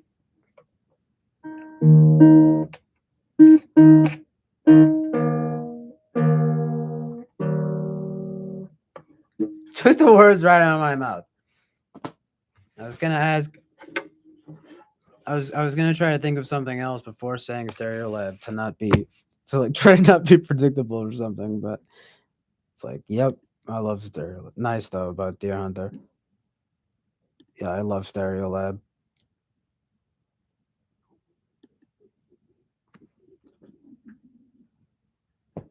La Resistance.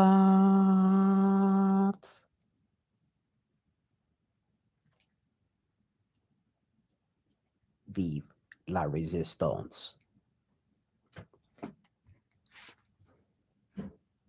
When this one says the yoke's on you, well, actually, people in Chill Islandings, you're going to have to go down. Thanks all. Good night. Nice to me. Anyone who has either his eyes, I had a lovely time. Nice. Sounds good. Winston's mom, thank you for being here. Good night. Have an amazing night. Have an amazing night. Another rune joke. Always crazy. Good night.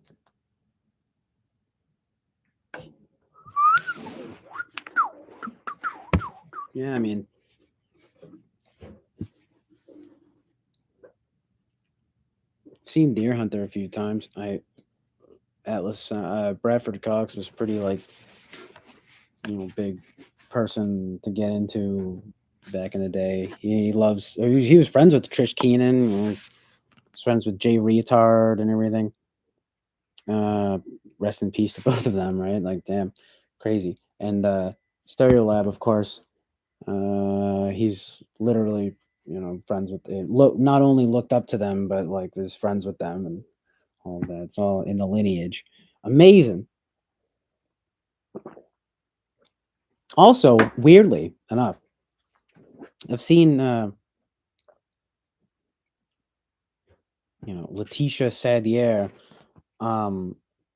play lefty, play like I do.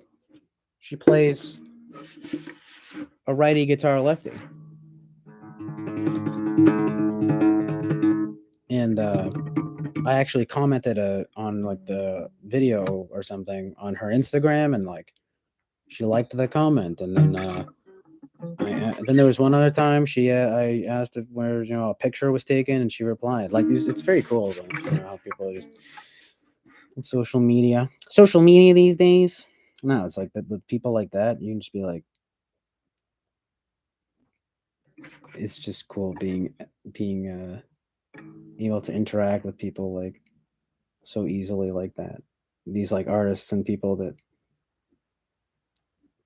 I'm just like, you do realize this shit changed my life, right? She's just like, haha, yeah.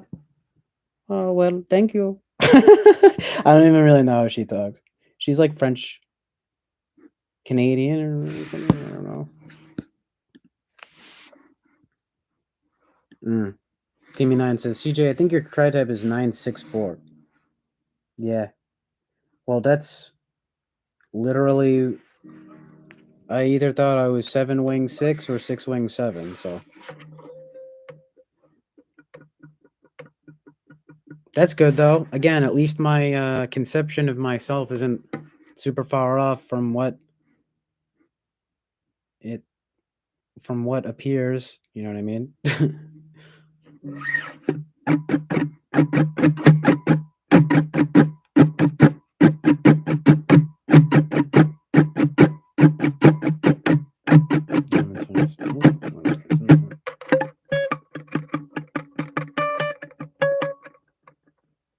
Shit, another 26. I always noticed that.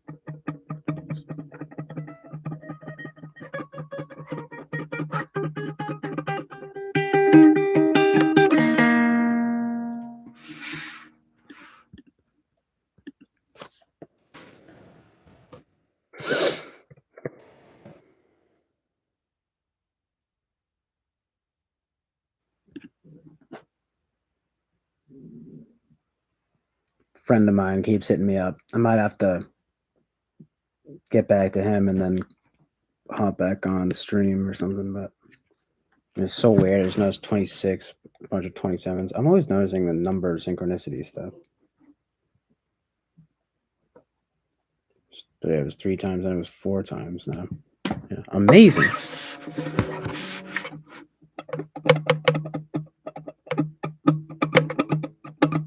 Yeah, the 6 thing. I mean, I'm like, I like the number 7 better than 6, you know? I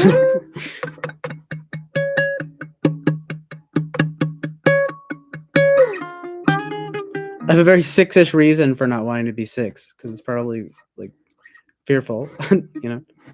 That's why I was just saying that thing about the 26, 27 and everything.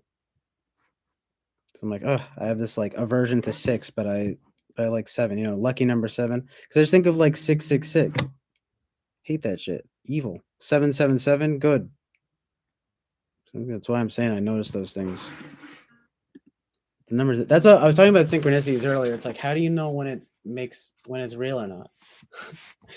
1,677 videos on my playlist right here. But it's like, does it matter? You know what I mean? But yeah, I might have to call my friend back and then get back to you guys after. Or 694. I know. I wish I got to see broadcast live too. But yeah, or 694. That's 6 primary could be. You know, I do relate to a lot of 6 stuff.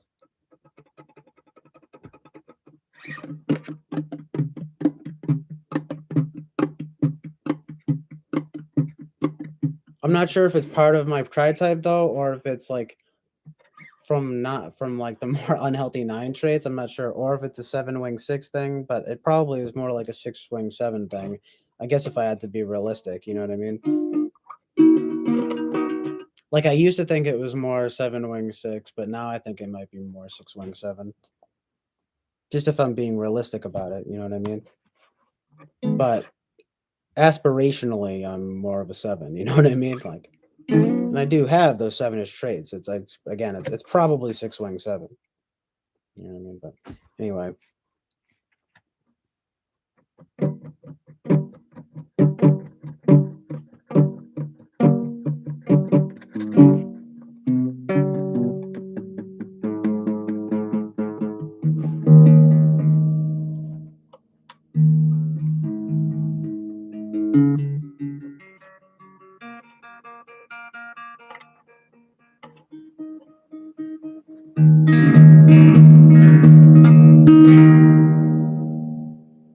Oh, sorry, Lady Lou said goodbye too. My bad. A belated goodbye and good night to you, Lady Lou. Lady Lou says, NCJ O'Connell, another Oasis inhabitant or visitor. I too have to take off. Have a wonderful rest of your whatever. Smiley face. It was great hanging. Thank you for being here, Lady Lou. Good night. Have a good night. Amazing. Yeah, have an amazing night. Have an amazing night.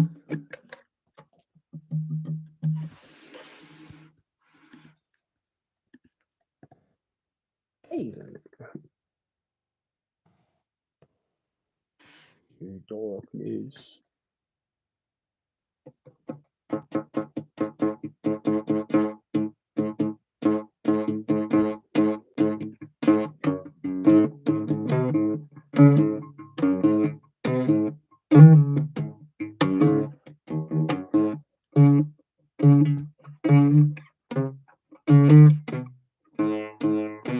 Apparently, sixes tend to be resistant to identifying with six.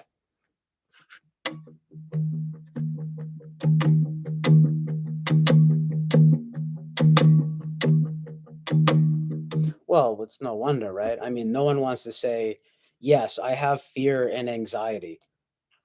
Like, I mean, I'll say it, you know, I do deal with those things, but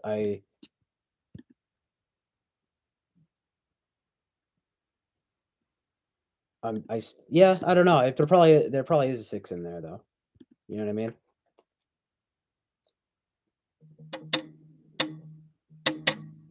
Like in wanting safety and security, you know,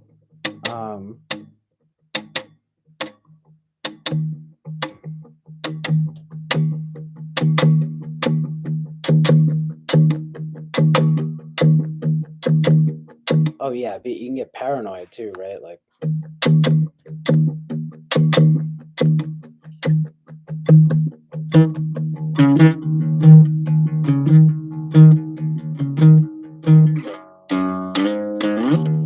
it's like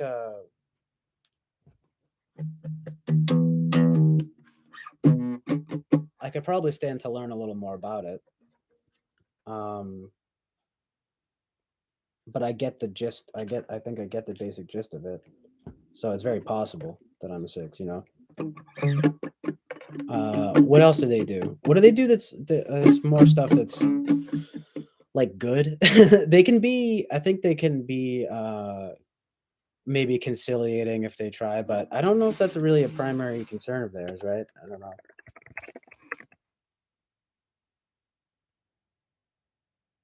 Oh, well, okay. I mean, they can be, sixes are reliable. That's one thing. You know, that's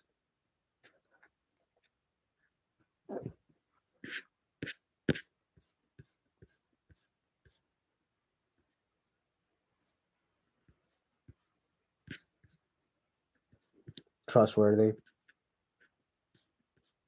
It's another big one there. Reliable and trustworthy. That's pretty good. That's pretty good and true, I guess. But it's not like it makes sense. It could very well be in my tri type. My top four like possible Enneagram types, I think, are 9, 4, 7, and 6. So it's like they're right there. You know what I mean? They're right in the freaking. It's one of the most likely ones for me, definitely.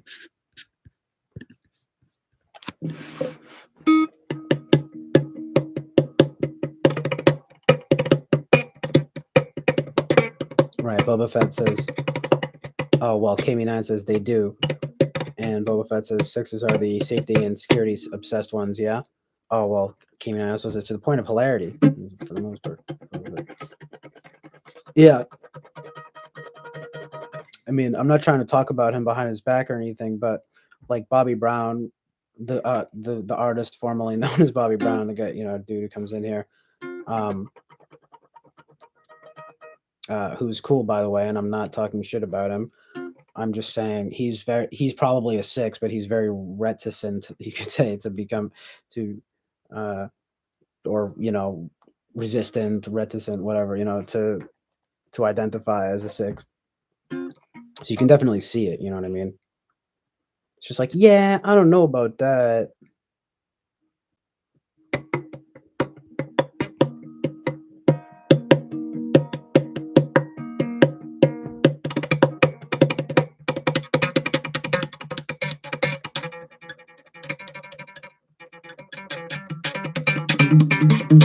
Again, I really think it just comes down to not wanting to, like, I don't know, maybe come off weak or something like that. You know what I mean? I mean, I get it.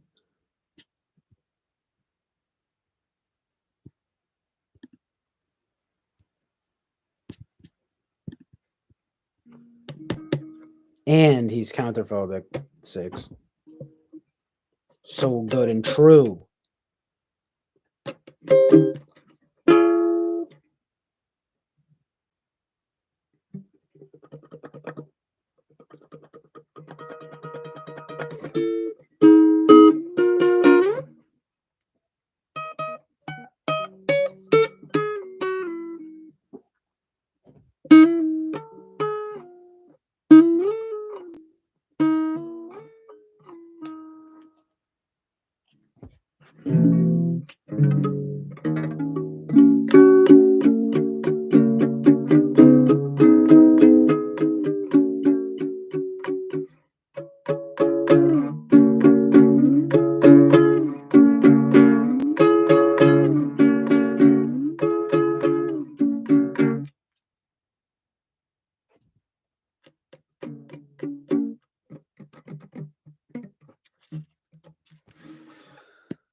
It's gonna be warm and engaging. I guess it's that 9 vibe too.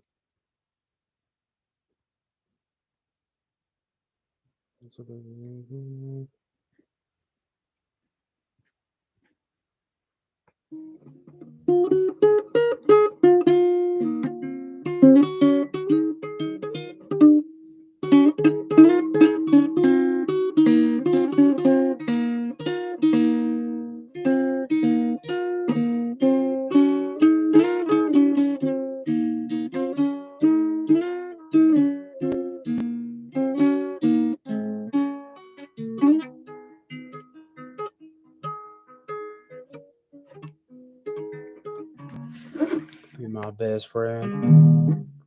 My best friend. Sounds like Needle in the Hay off key. Oh, that's funny. I wasn't trying to do that song, but that's I could see that.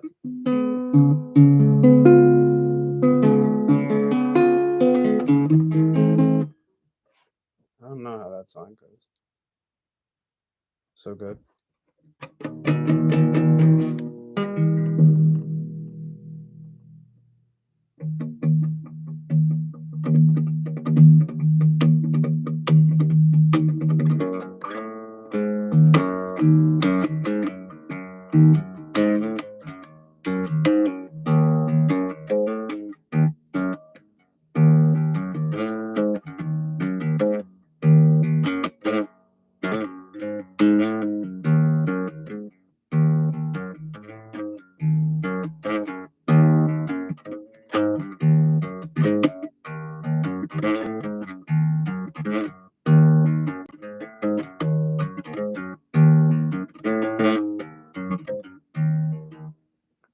I don't like Boba Fett says, I don't like being either my Jungian or Enya type. Drew the shortest stick. Fuck. What are your Jungian or Enya types?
I think I'm gonna stop the stream for a little while, and then I'm just gonna call my friend back, and I'll probably stream for a little while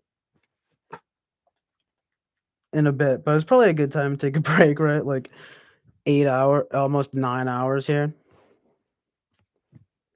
But I think I'll probably. It's kind of. I mean, it's already almost midnight, so I will probably be back later tonight.